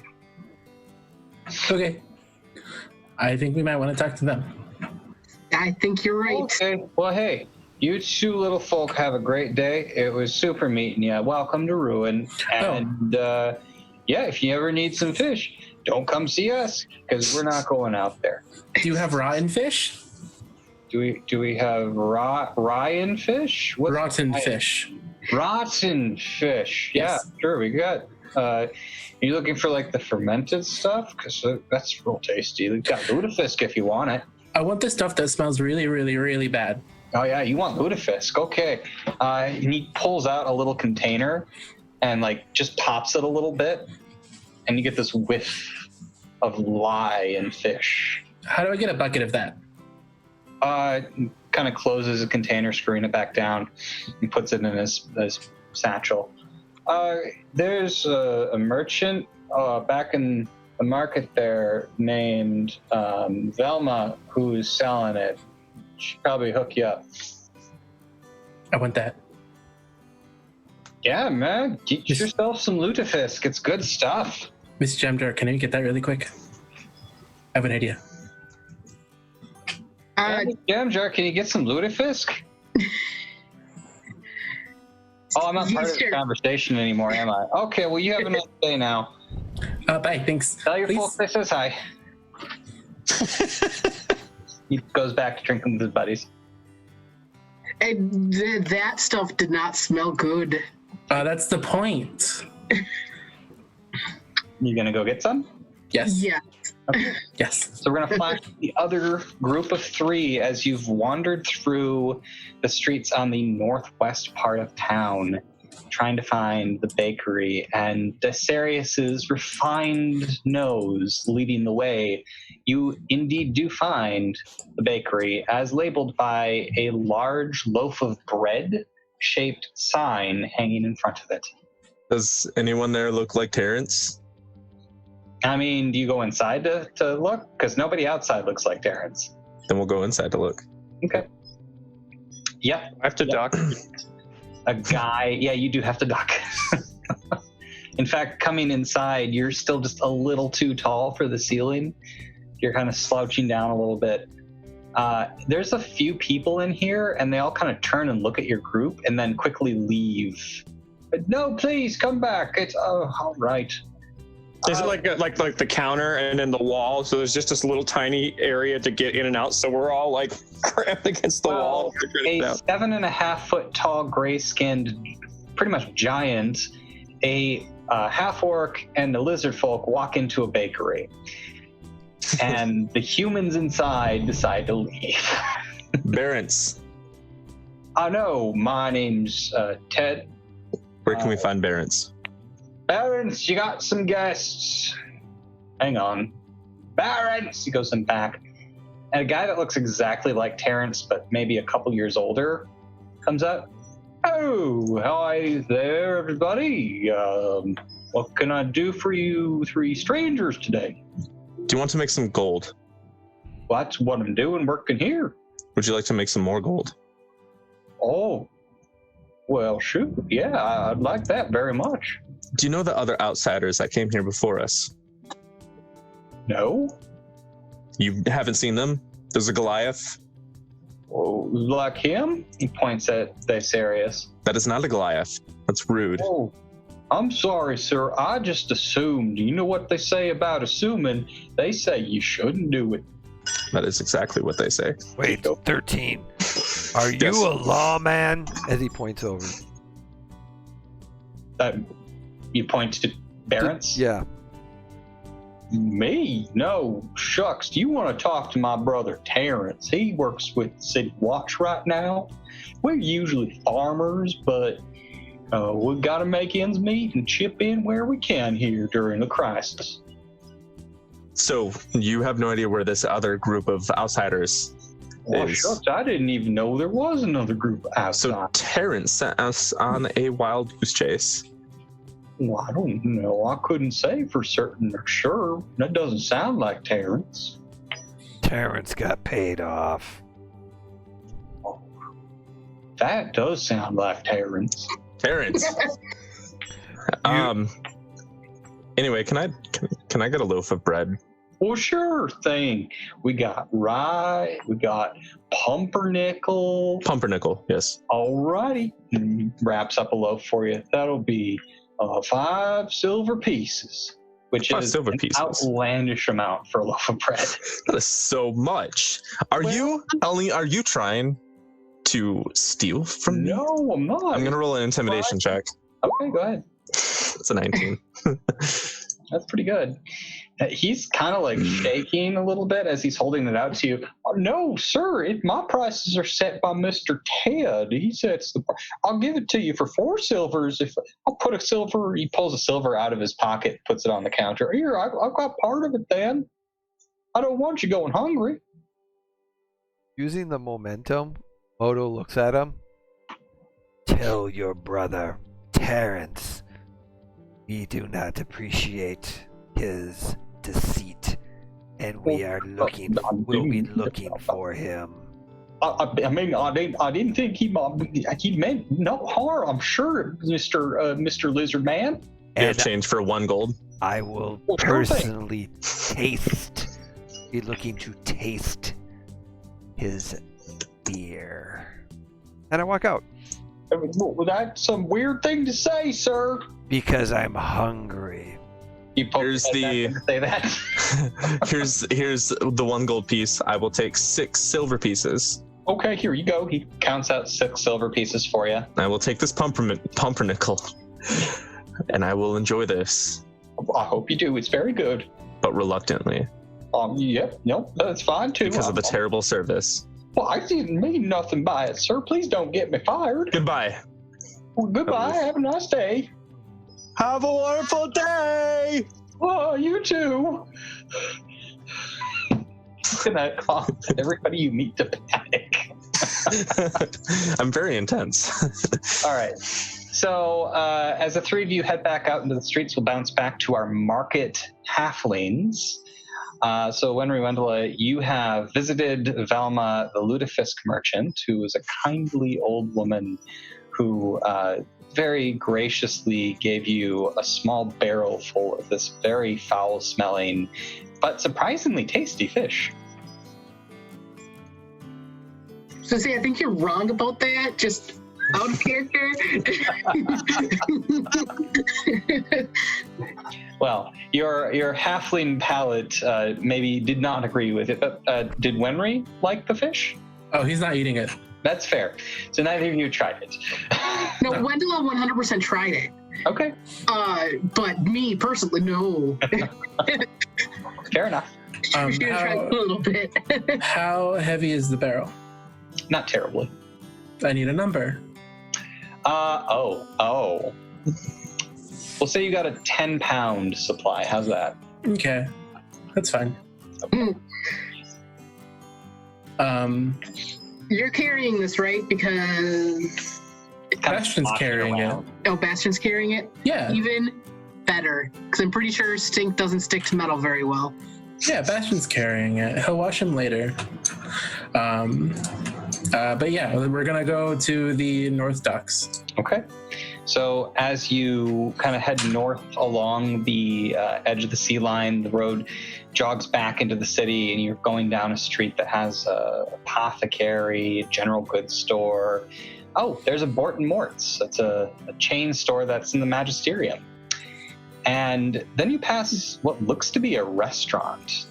It's got an open air patio that people are currently eating some very good looking food at, while there's a pretty good-sized crowd of people just kind of camped out around it who seem to be homeless right now. The people inside the restaurant seem a little bit upper class, a little bit better to do than the people in the street. Yes. Winry doesn't have time, and he's probably not socially aware. That's fair. So you continue along your way, and eventually you do find the North Docks, which does appear to be on the other side of the curtain wall. You approach what looks to be an old gate where they've got just a couple guards stationed there who are paying no attention to the people coming and going through. You head through, you head down some stairs, and this area, it's dilapidated compared to the rest of town. It seems to be sloping ever downward, and the further you walk, the wetter it gets. You're actually sloshing through water by the time you reach the docks. There's a number of skiffs in the water, small sailboats and rowboats that are currently bringing in catches of fish and crawfish. And one looks like it's pulling in treasure. Let's go talk to that one. Okay. So we go up to the one with treasure. Okay. Don't spill that. Those are genuine coins from the Third Age. We don't want. Oh yes, miss. Can I help you with something? It's just that we are very busy right now. What do I know about the Third Age? Thousands of years ago. Years ago. It would have been actually the precursor to the Silver Tower Imperium. So very old. I'm going to get as close to them as they let me and just start word vomit everything I know about that. Give me a history test. You're going to see how accurate you are with your information. Accurate. Could be better. After a little bit, after a little bit, you're starting to actually impress them with how much information you have about this, and they keep trying to get a word in edgewise, and they just can't seem to, as you continue just talking over and over and over. All right, we get it. You know your stuff about the Third Age, ma'am. What can we do for you? Sorry, those coins are just very, but we're Shuts the lid on the chest. we're here for something. What were we here again for, Henry? Sorry, she does this all the time. We're looking for somebody to tell us about the fog. Well, I can tell you what I know. Okay, tell me what you know. Well, you go about 50 feet out into the water and you run into the fog. Of course, that's also where the ruins really get good. A lot of that stuff's picked over, so you got to go for a while before you're going to find anything. But yeah, there's good salvage out that way and a lot of fog. You go into the fog? Shoot, sure. And you come back. It doesn't hurt you? Well, the fog don't hurt none, no, but there's different creatures in the swamp that sure would like to. Okay. Are they regular swamp creatures, or did they show up after the fog did? Well, no, there's plenty of gators out in the swamps and hydras and stuff, too. You just got to watch out for them, all. Of course, Okay. I hadn't seen none for the last few days. Huh, that's weird.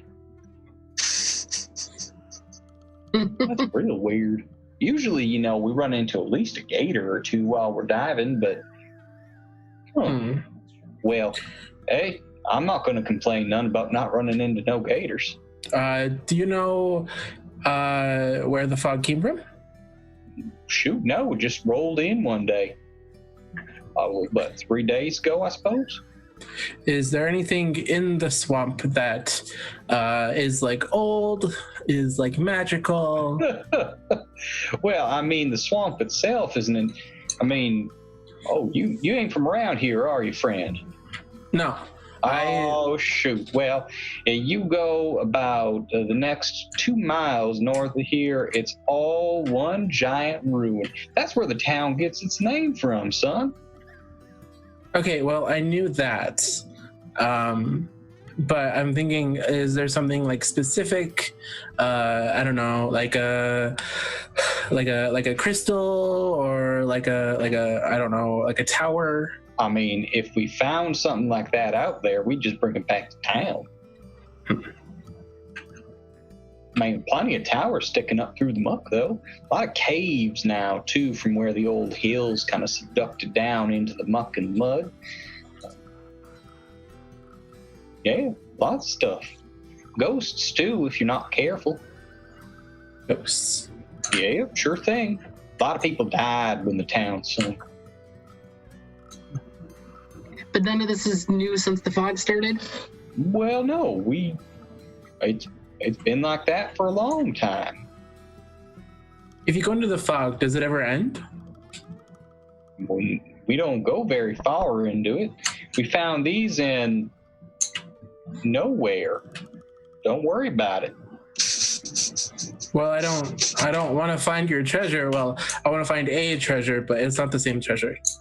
Well, we're treasure hunters too, so no, sir, we are not sharing our information with you. Well, I just want a key. Well, how much you want to pay for a key? You have a key? Well, sure, I got keys. Do you have an important key? He goes to the chest and opens it up and kind of digs around in it and pulls out a barnacle encrusted key that you can just get the glint of gold off of. I mean, I'm pretty sure this key's to something very important. And I will let you have it for 15 gold pieces. Miss Shamdra, what do you think? I'm going to inspect the key. Okay. Look at the key. Mhm. Oh, nothing good. Sorry. Yeah, go ahead and give me an investigation test. Okay.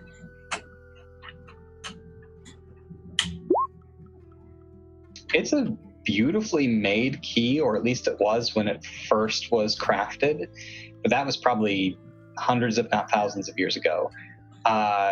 It's probably not what you're looking for.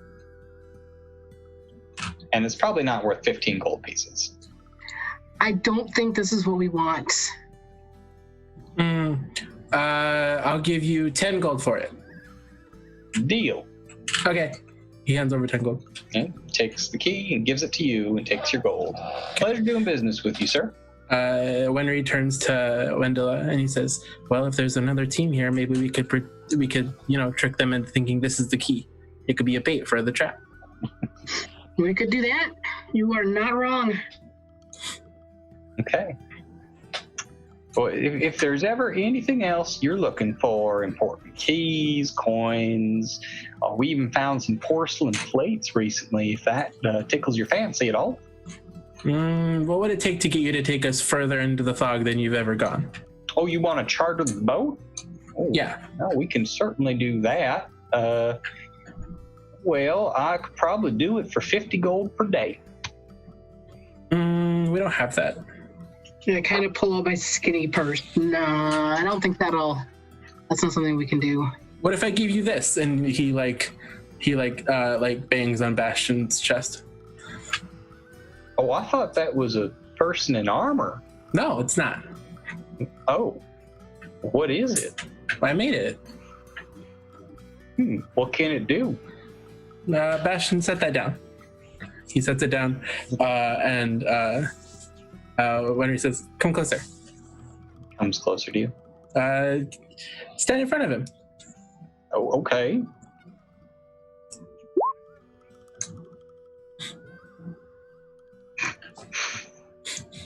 You just try to punch him? Yes. So a 9 is not going to hit. Hey, now that's it's knocked in the face. Go ahead and roll damage. Oh man.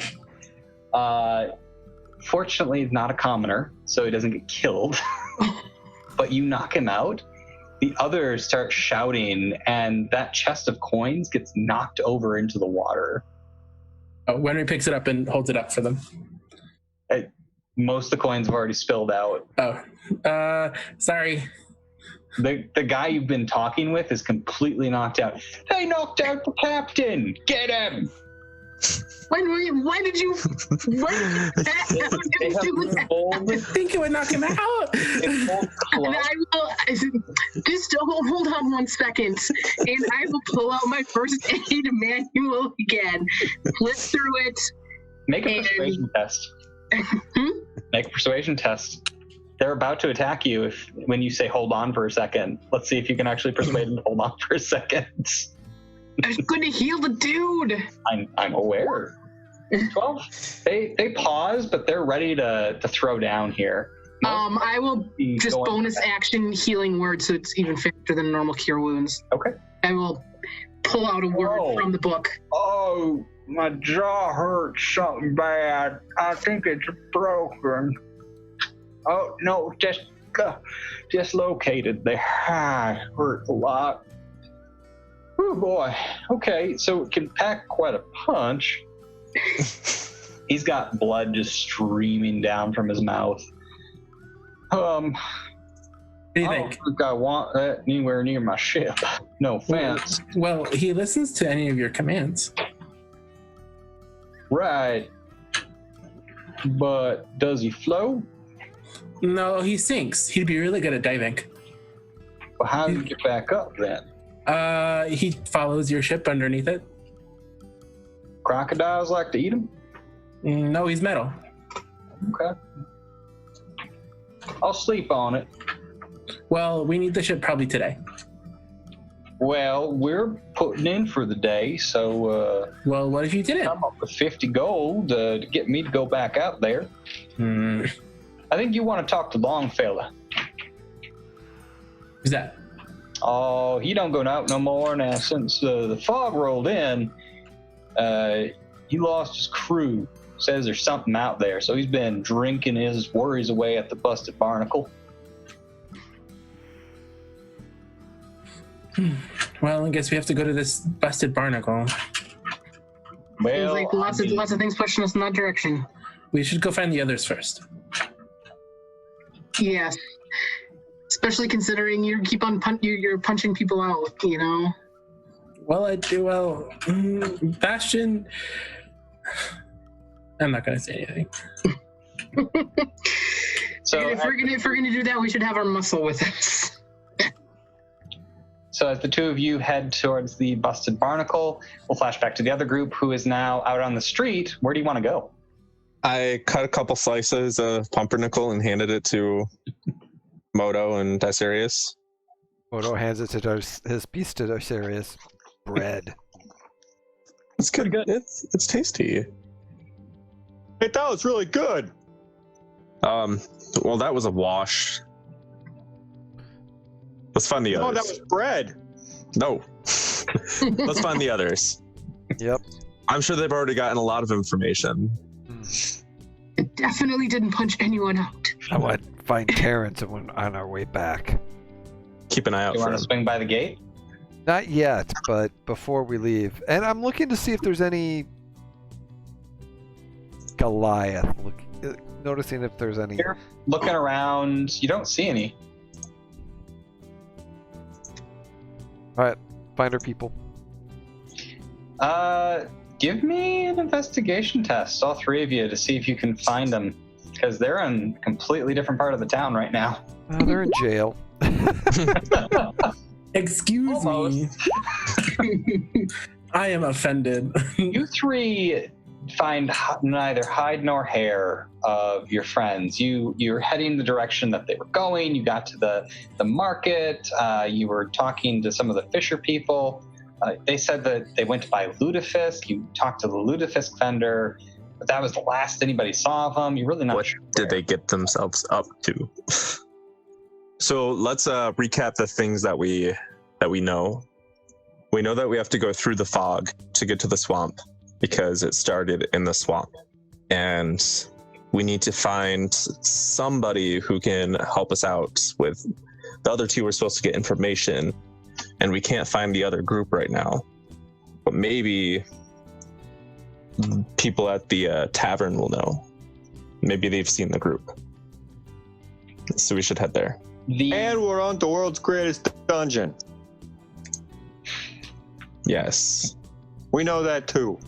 Yeah, we know that. And we know that there's a weird flying orb around our heads at all times that I do not like.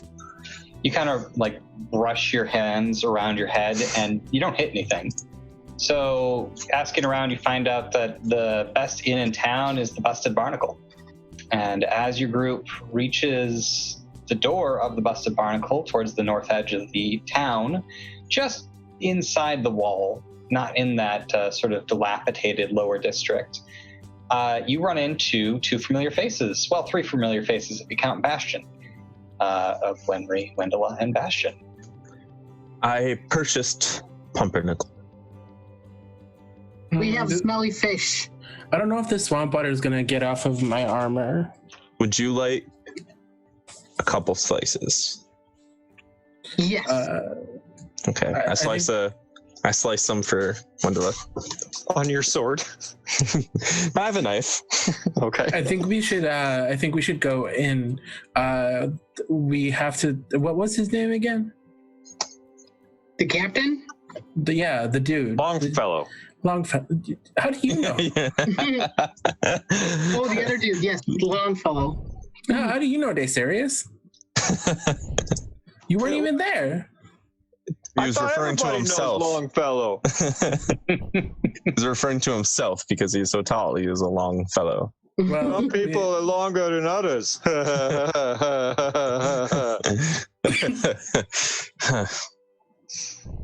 I take a bite of my pumpernickel. Just right off the loaf. Yeah. Wendela starts to realize that I've been doing that the entire time. She kind of tilts. Shoves more in her mouth. Moto's impatient and goes in. Want to go in and do a perception check? Yep. So stepping inside, the moment the door opens, you are hit with a wall of sound and smells and heat as the place is just packed. 13, you can barely see what's going on in here. I'm overwhelmed. Moto, on the other hand, has a better grasp on things. You can see the bars kind of towards one end. There's a small dance floor that some people are kind of shuffling around right now. Otherwise, it looks like improvised tables made out of crates and barrels have been set up around the room to accommodate the increase in bodies. This is definitely not social distancing, and is definitely a lot more people than fire code would allow. Am I able to stand up straight? You are actually. It's taller ceilings here, and you can see there are stairwells that probably lead upstairs to rooms, but the common area here is a ruckus, crowded place. Moto, you spot on the other end of the room, you see a party of 4. There's a female Goliath, 2 red-skinned tieflings with very similar tall horns that then wrap up above them, and a gnome who has a seat actually on the table and seems to be very drunk right now. Their armor is glowing brown. The color of poop. 13 and 13 and Desarius chuckle at each other. But right now, Moto is the only one who sees the other team. So Moto's kind of like, the other team is here. They're getting drunk in the corner. Do you point them out? Yeah. Look, I'm gonna go silently. Just go up to the bartender. Just wait. Wait. I'm gonna go to the bartender. Well, I have a fake key, and he holds up the gold, barnacle covered key. What is on that? You don't want to know. I have a fake key, and he taps Bastion a bucket of stinky fish. Hey, that's great. Good job. It's for the other team. That's very nice of you. No, it's not. Oh. Okay, well, I'm gonna go to the bartender. I'm gonna try and get them out of here. Oh, well then I won't go to the bartender. Oh, why? Why did you want to go to the bartender? I wanted to bribe the bartender to pour their drinks a little bit stronger so that they get more drunk and more drunk, so that they will not leave, and then we don't have to worry about them. That also works. I mean, I could save the stinky fish for another day. It'll get stinkier. That's a good thing. Yes. Who are we supposed to find here besides that group? I think we just need to find more information. We have a lead on a possibility that will help us get into the swamp more, possibly, Oh yeah? which is the Longfellow guy, who was supposed to be Longfellow. here, right? Yes. They said that this is where he's hanging out. Okay, Yeah, so whatever we do, we need to be discreet. And I know it's hard to be discreet when we look like us, but blend into the crowd as best as possible and attempt to not draw attention to ourselves so that the other team is not alerted to our presence. And I will go talk to the bartender to make them a little bit more inebriated, beyond any sense of being able to do anything. And then the rest of you can try and find this Longfellow person. Okay. Is anybody looking at the other team right now? Moto. Yes. Wenry would probably have some trouble given his short stature, but Desarius and Moto being tall, you can see over most people in this room, and the Goliath is currently staring directly at Desarius. I wave at her. She raises a glass to you. I go and talk to the bartender. Okay. I'm just gonna tell him, What do you want? you see that group of outsiders over there with the Goliath, the tieflings, and the gnome? Oh yeah, sure. If I slide you 2 gold pieces as a tip, would you be able to pour their drinks a little bit stronger, slowly inebriate them a little bit quicker? What do you want? Nothing. That's it. With a particular reason you're wanting to get them drunk? You gonna jump them in an alleyway or something? I don't No. want that business here. No. You see that tiefling? That Yeah. tiefling is my ex-boyfriend. Oh, And I just want a little bit of a prank revenge. all right. Well, I can get behind that. It was a 12 deception. Believe you. Okay. Nobody's not.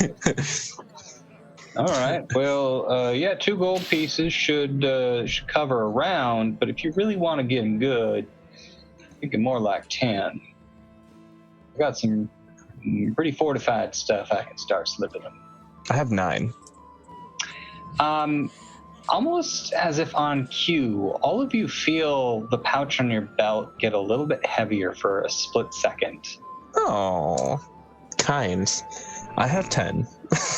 Actually, you got a lot more than that. Because the initial trailer video was shared so many times, you all started with an extra 120 game pieces. Ooh, Whoa! 120. I slide him 10 gold pieces. Now that is how you do business round Ruin. All right, I'll make sure their cups stay full and they stay plenty intoxicated the rest of the night for you. Thank you.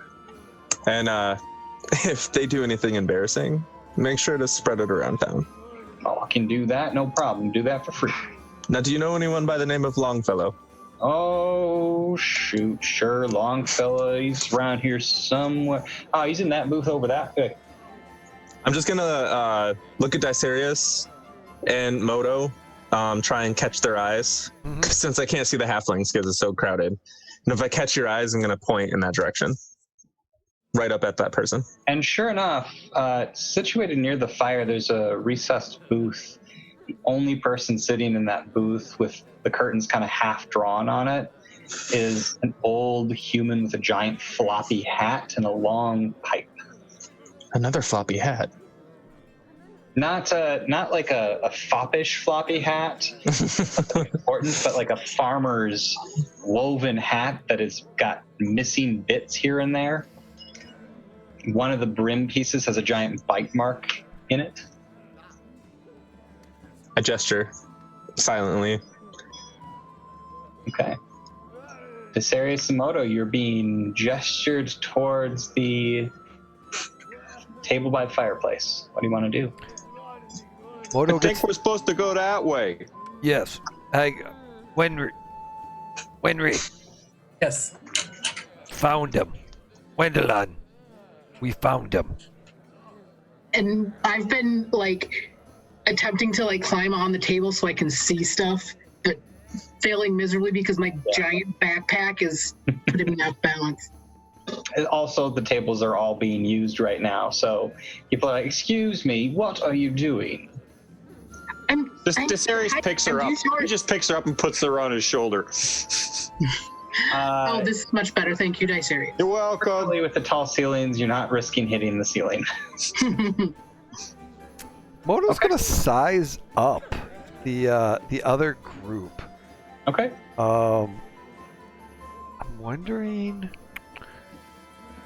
They're not monsterettes; they're humanoids. But oh, would the tieflings be classified as fiends? No. Dang it! All They right. have infernal heritage. They are not in and of themselves fiends. So Oh. really, that would depend on who you ask. Oh no. So I take an action and use Hunter Sense, and I choose a creature within 60 feet of me, and I learn the creature's damage, immunities, resistances, and I'm going to do that on the Goliath and the gnome. None of them have any damage, immunities, resistances, or vulnerabilities. Nothing, huh? Baseline humanoids. All right. Get a tiefling, you know that they have fire resistance. Ah, that is true. Only the tieflings, though. But you don't know that. Yeah. Okay. Well, he does now if he used Hunter Sense on... One creature. No. Yeah. No. I didn't do it on them. So. All right. So yeah, Goliath. Nothing. Okay. Nothing special. Just testing it out, just making sure. Trying to Goliath watching your group as you head over to Longfellow's booth. Desarius waves again. Her eyes narrow. What is Big the Goliath carrying? She looks very nice. She has tribal tattoos all over what you can see of her body. She's wearing leather armor and has a gigantic hammer leaning against her chair. Can I, as I'm watching them, can I get a sense of magic users, religious symbols for a cleric type? What weaponry they're using? Long swords, short swords, daggers? So you're fairly certain that the Goliath is a barbarian. Okay. The tieflings are a little bit harder to read. One of them looks kind of noble-ish, and you think might be some sort of caster. The other looks a bit more like they're into the skullduggery aspect of your profession, and is probably a rogue of some sort. The gnome is the hardest to pin down, but I mean, mostly because they're small and you can hardly see them, but also because they seem to be crying quite a bit and drinking in between tears, but they appear to be some sort of fighter. Could Moto sense insight if they lost one of their party members? Insight with disadvantage. 16? You're pretty sure that's it. Okay. You're also pretty sure that the tieflings are siblings. Okay. If Not not, twist. The one they lost was another tiefling. Probably. okay. So you've reached Longfellow's booth, and he's just kind of sitting there minding his business. 13, do you catch up with the group? I'm gonna go outside. Okay, sounds good. It's too noisy in here for me. So you reach the booth. I put Wendella on the table. Oh, well, hello. Hi. Who are you? My I'm name the is Sarius. Oh, my name is Wendella. big fella. What Miss Wendella was it? Yes. He kind of puts his pipe down. Would you mind telling me why you were bothering to disturb me at this time? Oh, this was not 100% the way I would have done it, but we are looking for someone to ferry us into the swamp.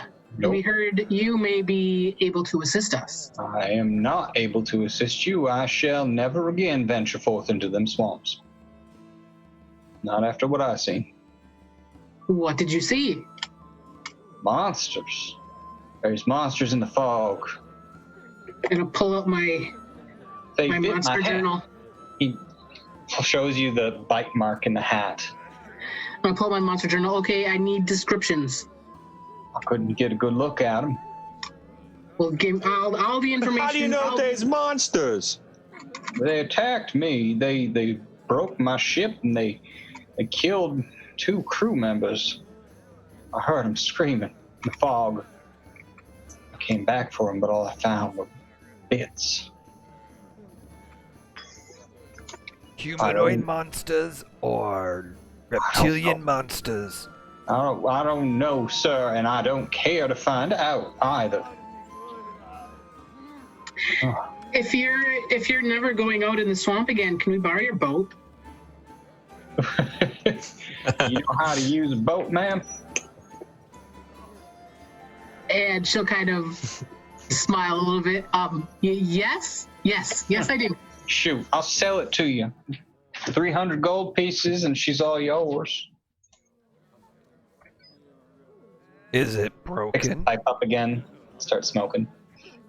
I mean, I told you it was damaged in the attack, did I not? No, you If just it's said your damaged, it's hat. probably not worth 300 gold. Well, that's my price. We need to test drive it to make sure it's seaworthy. Sure, and then you never come back. No, we will come back, my word. Your word does not mean anything to me, sir. What is meaningful to you? Gold, 300 pieces worth. 20 down payment for upon return to use to see if boat is worthy of taking us on continuous test drive. Make a persuasion with disadvantage.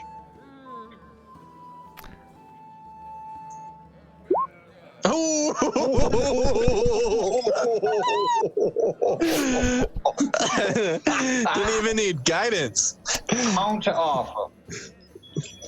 I will take you out for a brief journey into the very early parts of the swamp so you can get a judgment for the vessel's seaworthiness. Then you pay me. We will pay you. Yes. Sure. Then we agree?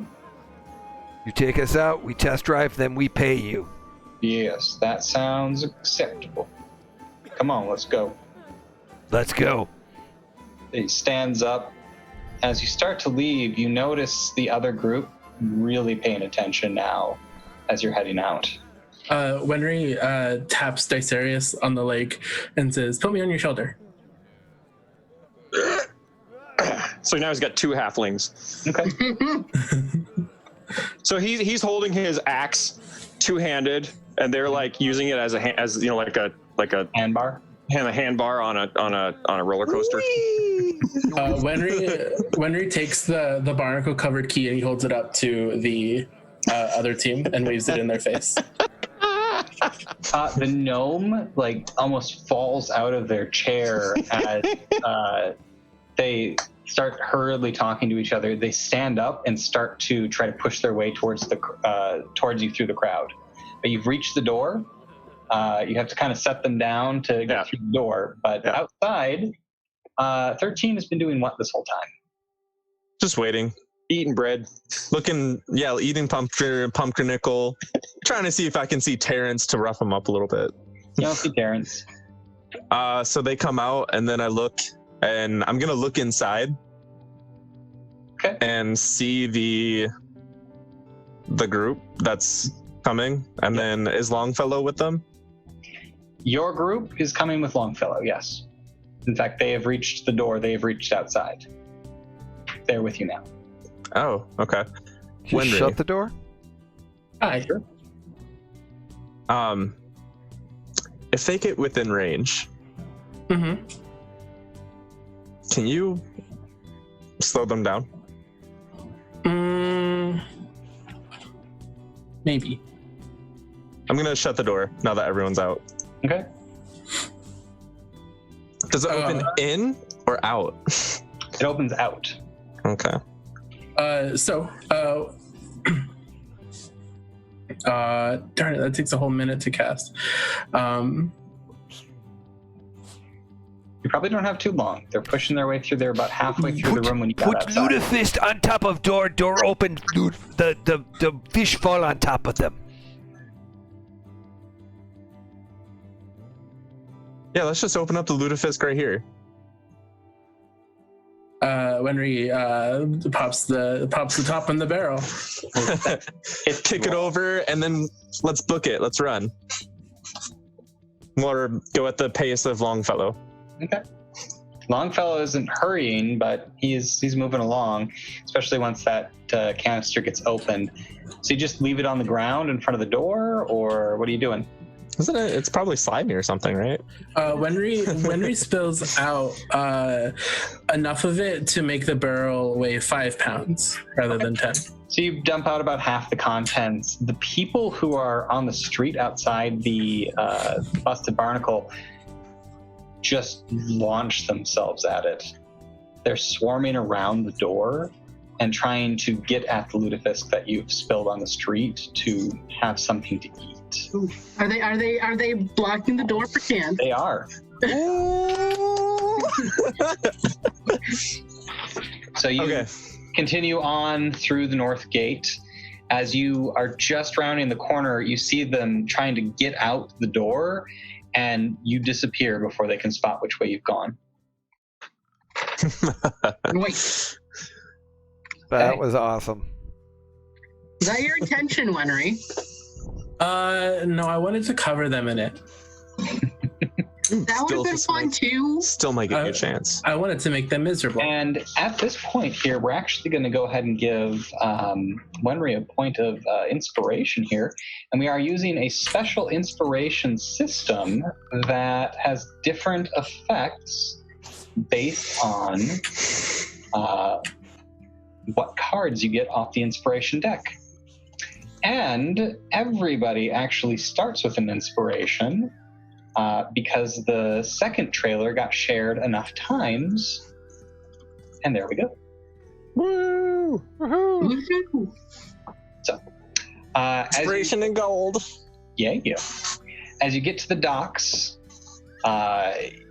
you are led to one of the farthest berths out from the very stable, kind of sunken stone ground. You're walking on boards that aren't necessarily built to take a rhinoceros man's weight, but they kind of creak and sag under your bulk as you head out to a ship that is half filled with water and with a torn sail. Oh, here she is. Wenry, Yeah. can you fix this? Maybe if I have a little bit of time. I don't have any spells that can do it, but let me. You want it Depends. faster? You can go on, get on. Miss Jamjar, do you know how to use, I guess, Weaver's tools or something like that?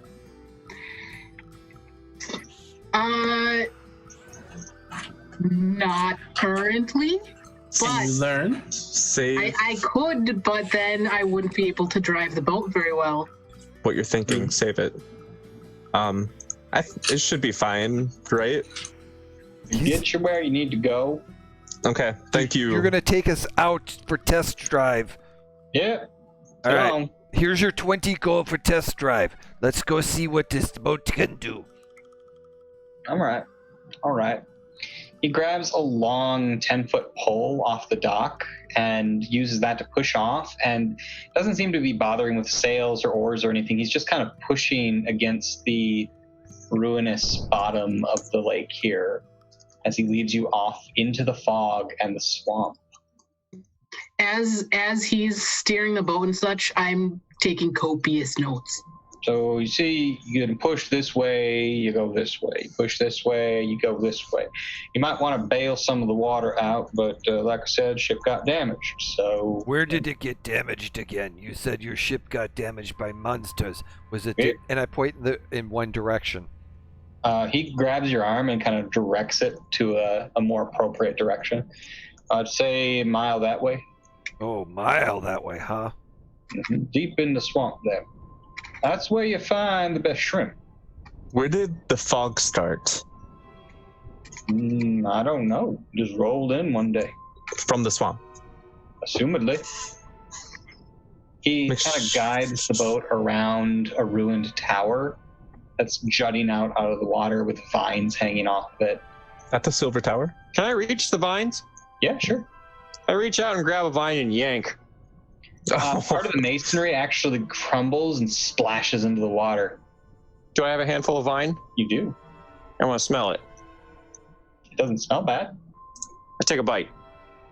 It has a very zesty kind of flavor to it, and it's got a lot of water to it, too. He munches on vines for a little bit. Okay. At the Silver Tower? No, son, that's not the Silver Tower. I could show you where that is if you want. But we'd have to go out into the lake. Is that where is it in the fog or no? No. Okay. Silver Tower is south. Okay, because we want to go try and disperse the fog. That's your intent? Yes. Good luck. What do you know? Not much. I know there's monsters out there, and I know that ain't nobody gonna be able to fix this. This is life for us now. That's what we're here for. You're approaching the docks again. Oh, no, we're continuing to go back out. Before he turns around, I'm like, keep going. No, that was not the agreement. I knock him out. Yeah. Make an attack roll. I'm gonna use I'm just gonna unarmed strike him. And I'm assuming non-lethal damage. Oh, 10. A 10 is gonna hit him. Yes, non-lethally. Okay, so yeah, you knock him out. And at which point Moto goes, see, I told you you would get what you deserve. I will give it to you. But he gave it to you instead. Don't worry. I'm gonna tie him up, and then I'm gonna start shoveling water with my shield. Okay. You know, you guys really do things without thinking now, don't you? I just think very fast. Do you think slowly? I don't think we think the same way, and I don't think that you actually think. We will give him gold. He thinks very loudly. Thank you, Desirius. Talking is not thinking. Can be. Well, Wendela, take us into the fog. Do I feel confident in my able to steer the boat without from my notes and stuff? Give me an intelligence test. Do you have proficiency in water vehicles? No. That's a thing? Yeah. Mm-hmm. Sailors get it. I am not a sailor. I am a scholar. Oh. A 10, you do not feel confident in your ability to navigate this. Okay, give me just a minute, and I'm gonna pull out a book from my wagon, Seafaring for Dummies, and we'll use my knowledge of the ages, channel divinity, to shore up my knowledge. Okay. So you're feeling a little better now, but just go ahead and give me intelligence with advantage then. Let's see If Sarius gets to the end of his vine, he slurps it up like spaghetti. 16? Yeah, you think you could do this. You now have a better idea of which side of the boat is port and which is starboard, what a bow is, and how to raise the sail and tie a bowline knot. You know, you got this. You got this. You're fine. Namoto, Okay. if you are willing, could you use that primeval awareness ability that you told me about? What am I looking for? I think what you said was that it senses anything within a mile that fit certain characteristics of a type of monster. Yes, I can sense aberrations, celestial, dragons, fairy, fiends, undead within a mile, or up to 6 miles if it's in my favorite terrain, which it's not. What am I looking for? You got to pick one. Yes. No, it's all of them. Were there any? Ooh. Okay, so you want to use your primeval awareness. It's a certain number of times a day you're able to use it? Or? It's a spell slot. I have to use a spell slot for it. Okay. All right. So what does it look like when you use your primeval awareness?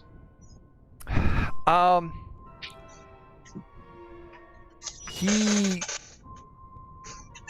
draws blood. He scratches his arm to draw a little blood, and then draws makes a little bit of a tattoo with the blood on his arms.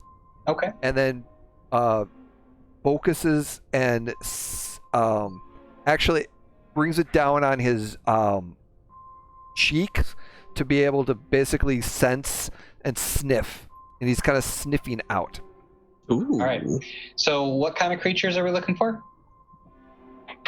One at a time, the different groups, please. The different groups I have are, we have dragons, celestials, Not many dragons, no celestials. elemental. You're getting some elemental vibes. There's probably some water elementals out here. Okay. Fae. There's some fae out here too. You're getting a strong sense of one from kind of more towards the shoreline, where you think the shoreline is. Okay. Fiends. No fiends. Undead. There's lots of undead. You're getting the sense of undead creatures along the bottom of the swamp. Okay. Out in the, not even really where the muck is, but lower than that. Okay. And aberrations. No aberrations. Okay. And I'm like strong fae, water elementals. Fae. Moto has hunted a fae. Jeff, Fate Befalls in the Twitch chat wants to know if the vine tasted divine. Yeah, it was real tasty. It's kind of zesty, watery, very refreshing. Very divine vine. I would call it a divine vine. Okay, I good. got it from Divinies. Wow. Okay. In fact, as you are continuing to drift along, there's another thing of vines, but these vines are red. Oh, red vines. I grab his wrist. Wait. I don't think vines are supposed to be red. What if it tastes red plants? I'm concerned. They might be from the Twizzler plant. So, Wendell, you are moving the boat? Yes. So the halfling has got the 10-foot pole and is currently pushing you through the swamp without really a direction you're going just yet. Yeah. I feel like I might not be the best person for this part. Ugh. I offer to go do the pole part. Okay. Yeah, you're able to easily push your way along. I point them in the direction of that I think that the strong fae is. Okay. another maybe quarter mile into the fog and the swamp, you're getting these small patches of land that are sort of floating along, very fen-like. And then every once in a while, there's a tower jutting out from just breaching the surface of the water.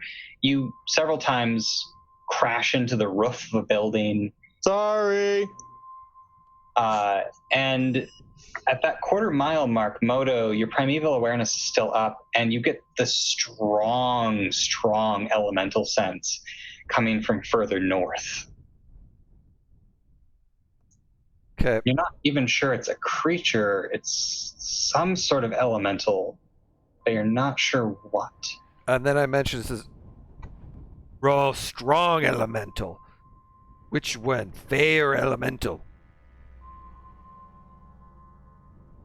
I honestly, neither. Do you think that the elemental is what's causing this mist? Maybe Fey or elemental. Both could, I think. I think, what if we flip a coin? Okay. Which one's closest? The Fae. We could take care of the Fae first, since it's closer. I See if don't that like solves the Fey. problem. You're about a half a mile from the Fae and a mile from the elemental source. Fey? No. Oh. Longfellow's starting to come to. I punch him again. Oh. Careful, careful. Don't hurt him too bad. We give him more gold. And then, yeah, let's go to the Fae. All right. So 13 picks a direction. Desarius begins to go in that direction. The water starts to get shallower and shallower the closer you get to it. But eventually, you're in sort of a fen. There's chunks of land floating, kind of parting ways for you, and then closing up behind you, opening new channels and pathways. And eventually, you're kind of stuck in this little pond area. The fog is very, very thick here. You can't see more than 10 feet ahead of you. There's no sound, and there's a heavy stillness to the air.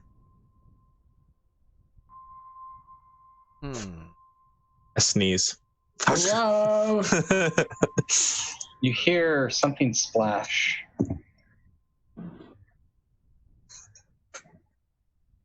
Talk to it. Hi, I'm Desarius. You get the sense of the Fae is very nearby at this point.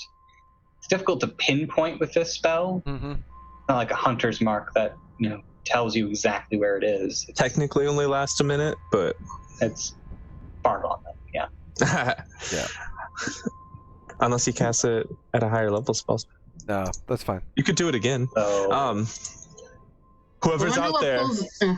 sorry. Go ahead, Wendella. Wendella pulls out her green notebook and starts noting, all the landscape features, is kind of wandering around slowly. Whoever's out there, we just want to talk. Make your presence known. And we will enjoy your company. give me a dexterity saving throw. Uh-oh. 22. A line of water rises out of the swamp and tries to wrap around your wrist, and it grabs purchase and begins to pull you into the water, but you're quick enough that you recover and kind of pull back and rip out of the water. I'm just gonna be like, that was very rude. You hear your own voice echoing back at you. That was very rude. That was also rude. That was also rude. You hear a splash behind you. Just want to know if you are the source of this fog. No response. Can you make this fog go away, please? I'm gonna ready an action to attack with my longsword if another like tentacle of water tries to get me. Okay. You feel something hit the bottom of the boat.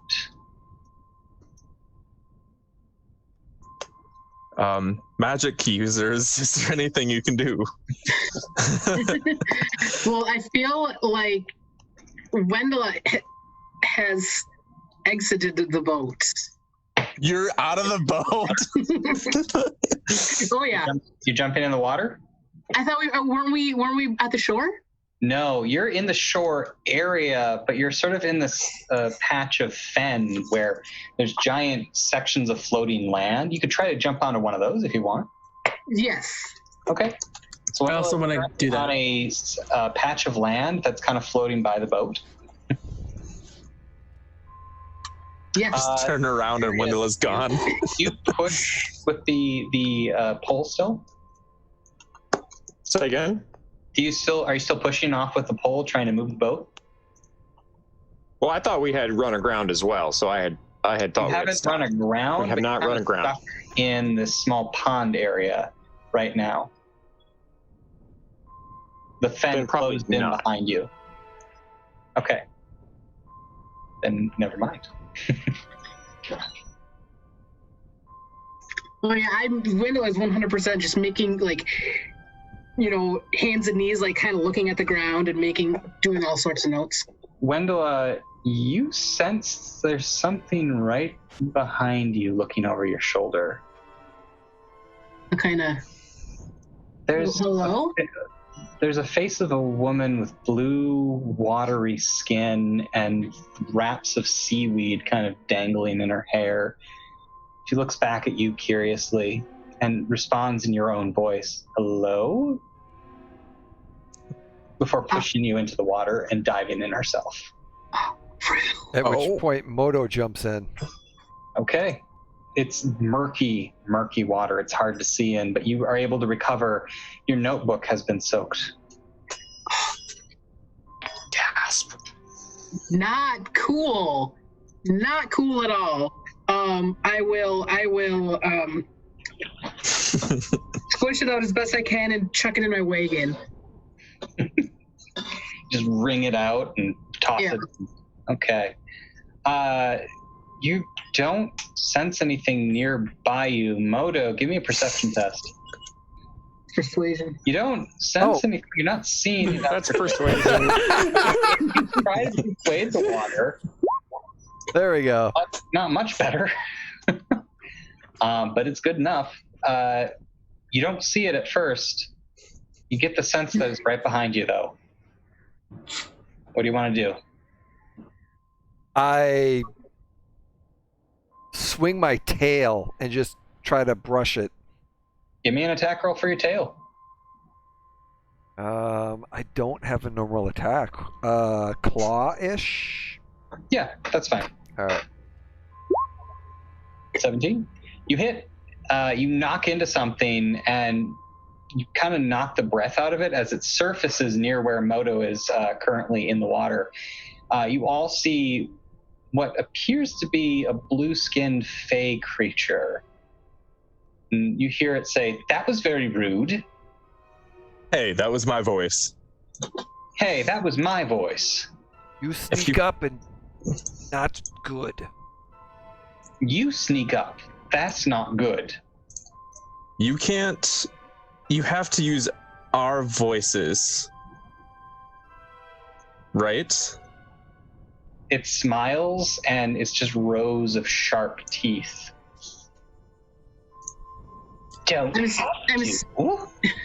What? I'm Don't. assuming Wendell's still in the water, right? Yeah. Wendell is still in the water. I'm moving her to get into the boat. Okay. The creature is just kind of floating there, looking up at the boat. Just the head is visible. Why are you in my swamp? Did you make this, Fog? Oh, heavens no. Do you know who did? Do you know who did? That's a good trick. Do you see how she did that? That was very good. I do know who did.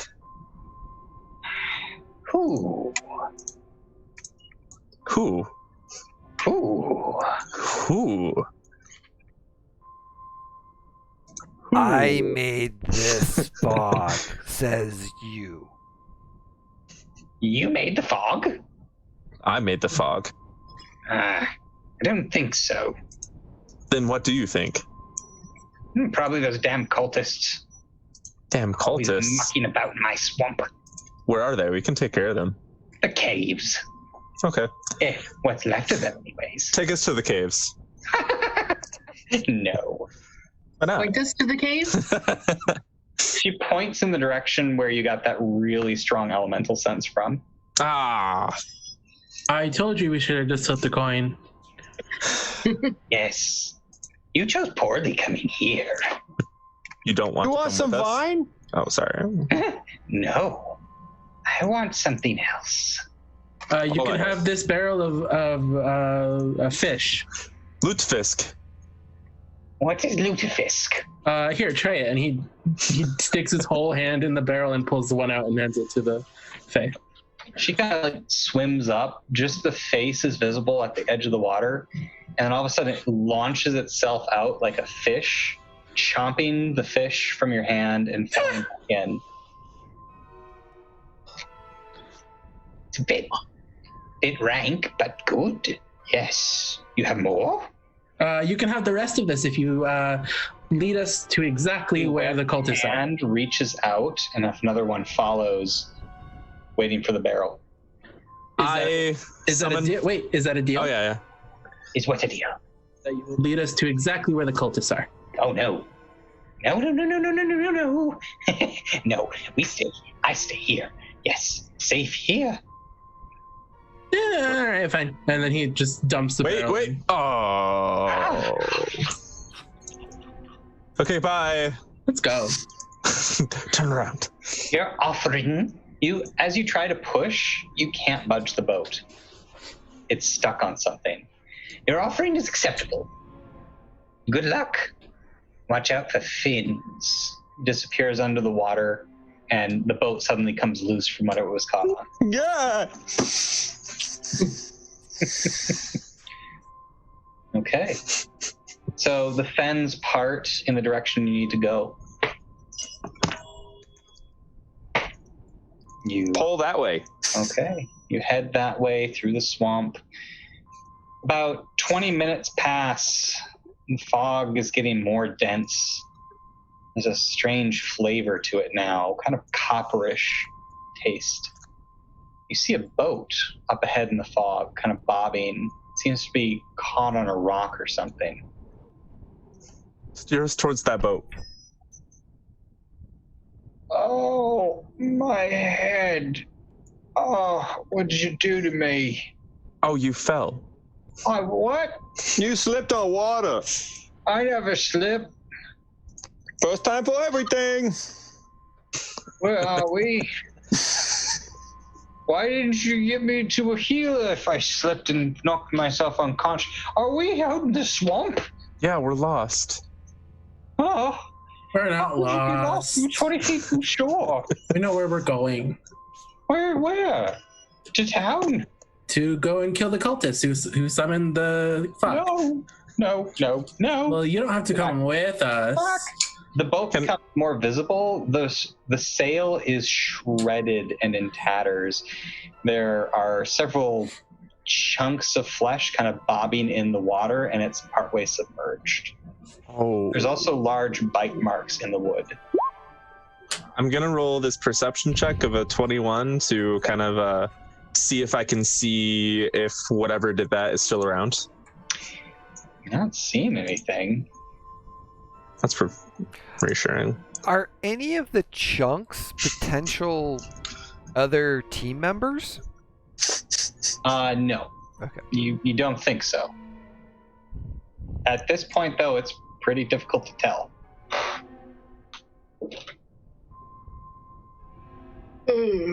Well, This is not good. Well, we just got to keep going. that's the spirit. There's no point in stopping. Okay. So as you pull past, it's probably another half a mile before you'll hit the cave. The entire time, Longfellow's just kind of curled up in a ball on the deck, rocking back and forth. No, don't want to be out here. Don't want to be out here. I've been kidnapped. I've been taken against my will. When Renry kneels down by him and he says, "You're gonna be okay. Look, We're all gonna die out here." Okay, look, you can stay in the boat. We're going to take the propeller thingy just so that you don't take the boat without us. But I'm gonna leave Bastion with you to protect you. He's tied up. As Wenry's talking to him, I'm digging through my wagon, flipping out books until I finally find the book I was looking for. Facing Your Fears. It's really not that bad. His hands are bound, but he kind of takes the book and just holds it to his chest as like a security blanket. I'm going to need that back eventually, so read it quick. We'll see. And don't worry, Bastion will be here.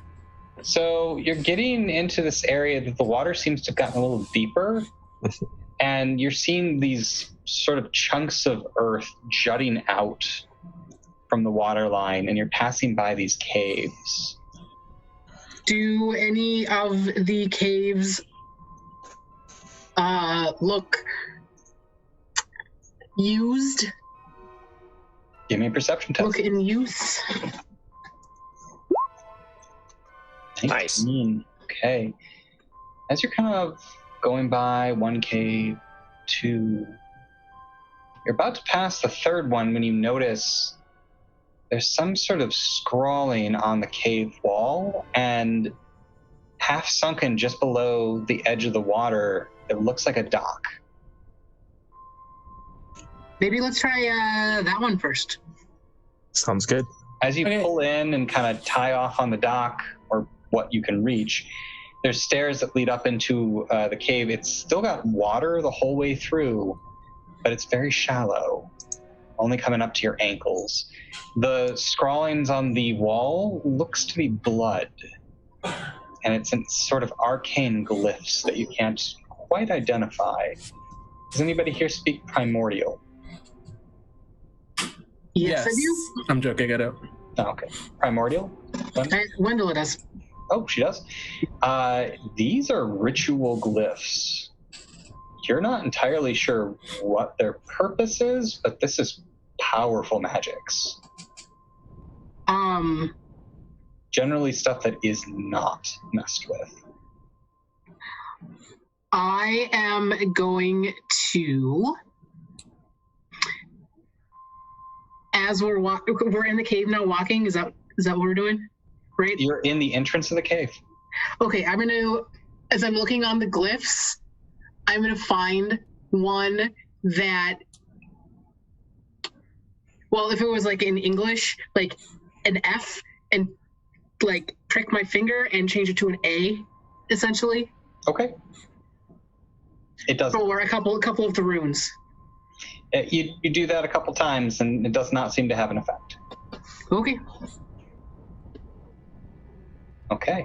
Henry, were you going to say something before? Were you going to say something before we started investigating these runes? No. Okay. I do want to trap it, though. Trap it? Well, if we're going to go in, I want to trap the entrance. Oh, yes.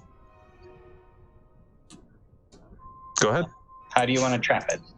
With the snare spell. Okay, so you take your minute, you set up a snare at the entrance there. Yeah, I cut my rope in half. You set up a snare. And as you get ready to enter the smooth walls of the stone cavern, which appears to be just pitch black as you continue on, it kind of curves off to the left. That's where we're going to end it for tonight. Dun, dun, dun. Okay. Indeed. So I want to thank everybody for joining us for our inaugural episode. Next week, next Wednesday, we'll go ahead and pick up where we left off as the green team enters the cave, tries to find out just what the heck is going on. Do you think Priscilla's watching us? Do you think she's having a heart attack every time we do something reckless? Like, why are you buying bread? A barrel of fish? She's probably really happy about that barrel of fish, though. Hey, we haven't eaten anyone yet. We haven't killed anyone yet. We've knocked only one person out. So, you know. 2 people. That's Two true. people. 2 people. Oh, okay, 2 people. So Moda wasn't there for the first one. Yeah, I tried to sell Bastion Oh, yes. Why would you sell Bastion? because I can make him again and have the old one die. Dang. Hope you didn't pay for a warranty. Also, I was I always am the planning. warranty. I was always planning to knock this old man out. That's so mean. What did he do to you? He's just trying to live his life. Is? He's Good gonna luck, get kid. Don't paid. toss him overboard. He's gonna get paid. If we were in the Magisterium and he was a citizen of the Magisterium, I would just tossed him overboard. Also, when the halflings left, like the 3 of you immediately went to like threatening some guy for bread. Like That's not true. One person threatened a guy for bread. Two people threatened a guy for No, bread. no, I threatened someone because we got. That's right. You threatened Terrence. He threatened Barons. Yeah. No, I threatened Barents to threaten Terrence that we're gonna come after him for what he did to us. I'm I don't even Oh. think Terrence was trying to take you off guard. All I I'm think- gonna say is that there was one character who decided to attack an NPC first. It's fine. He lived. I didn't really threaten him. I was just trying to prove what Bastion could do, you know? All right. Well, I think, like I said, that's where we're going to end it for the night. Thank you, everybody, for tuning in and watching Scryervision with us. We had a blast. We hope you did too. And we will see you next week at 7:30 on the Emporium for the Wayward Gamer. 7:30 Central Time. 7:30 Central Time, yes. Good night, 8:30. everybody. See ya.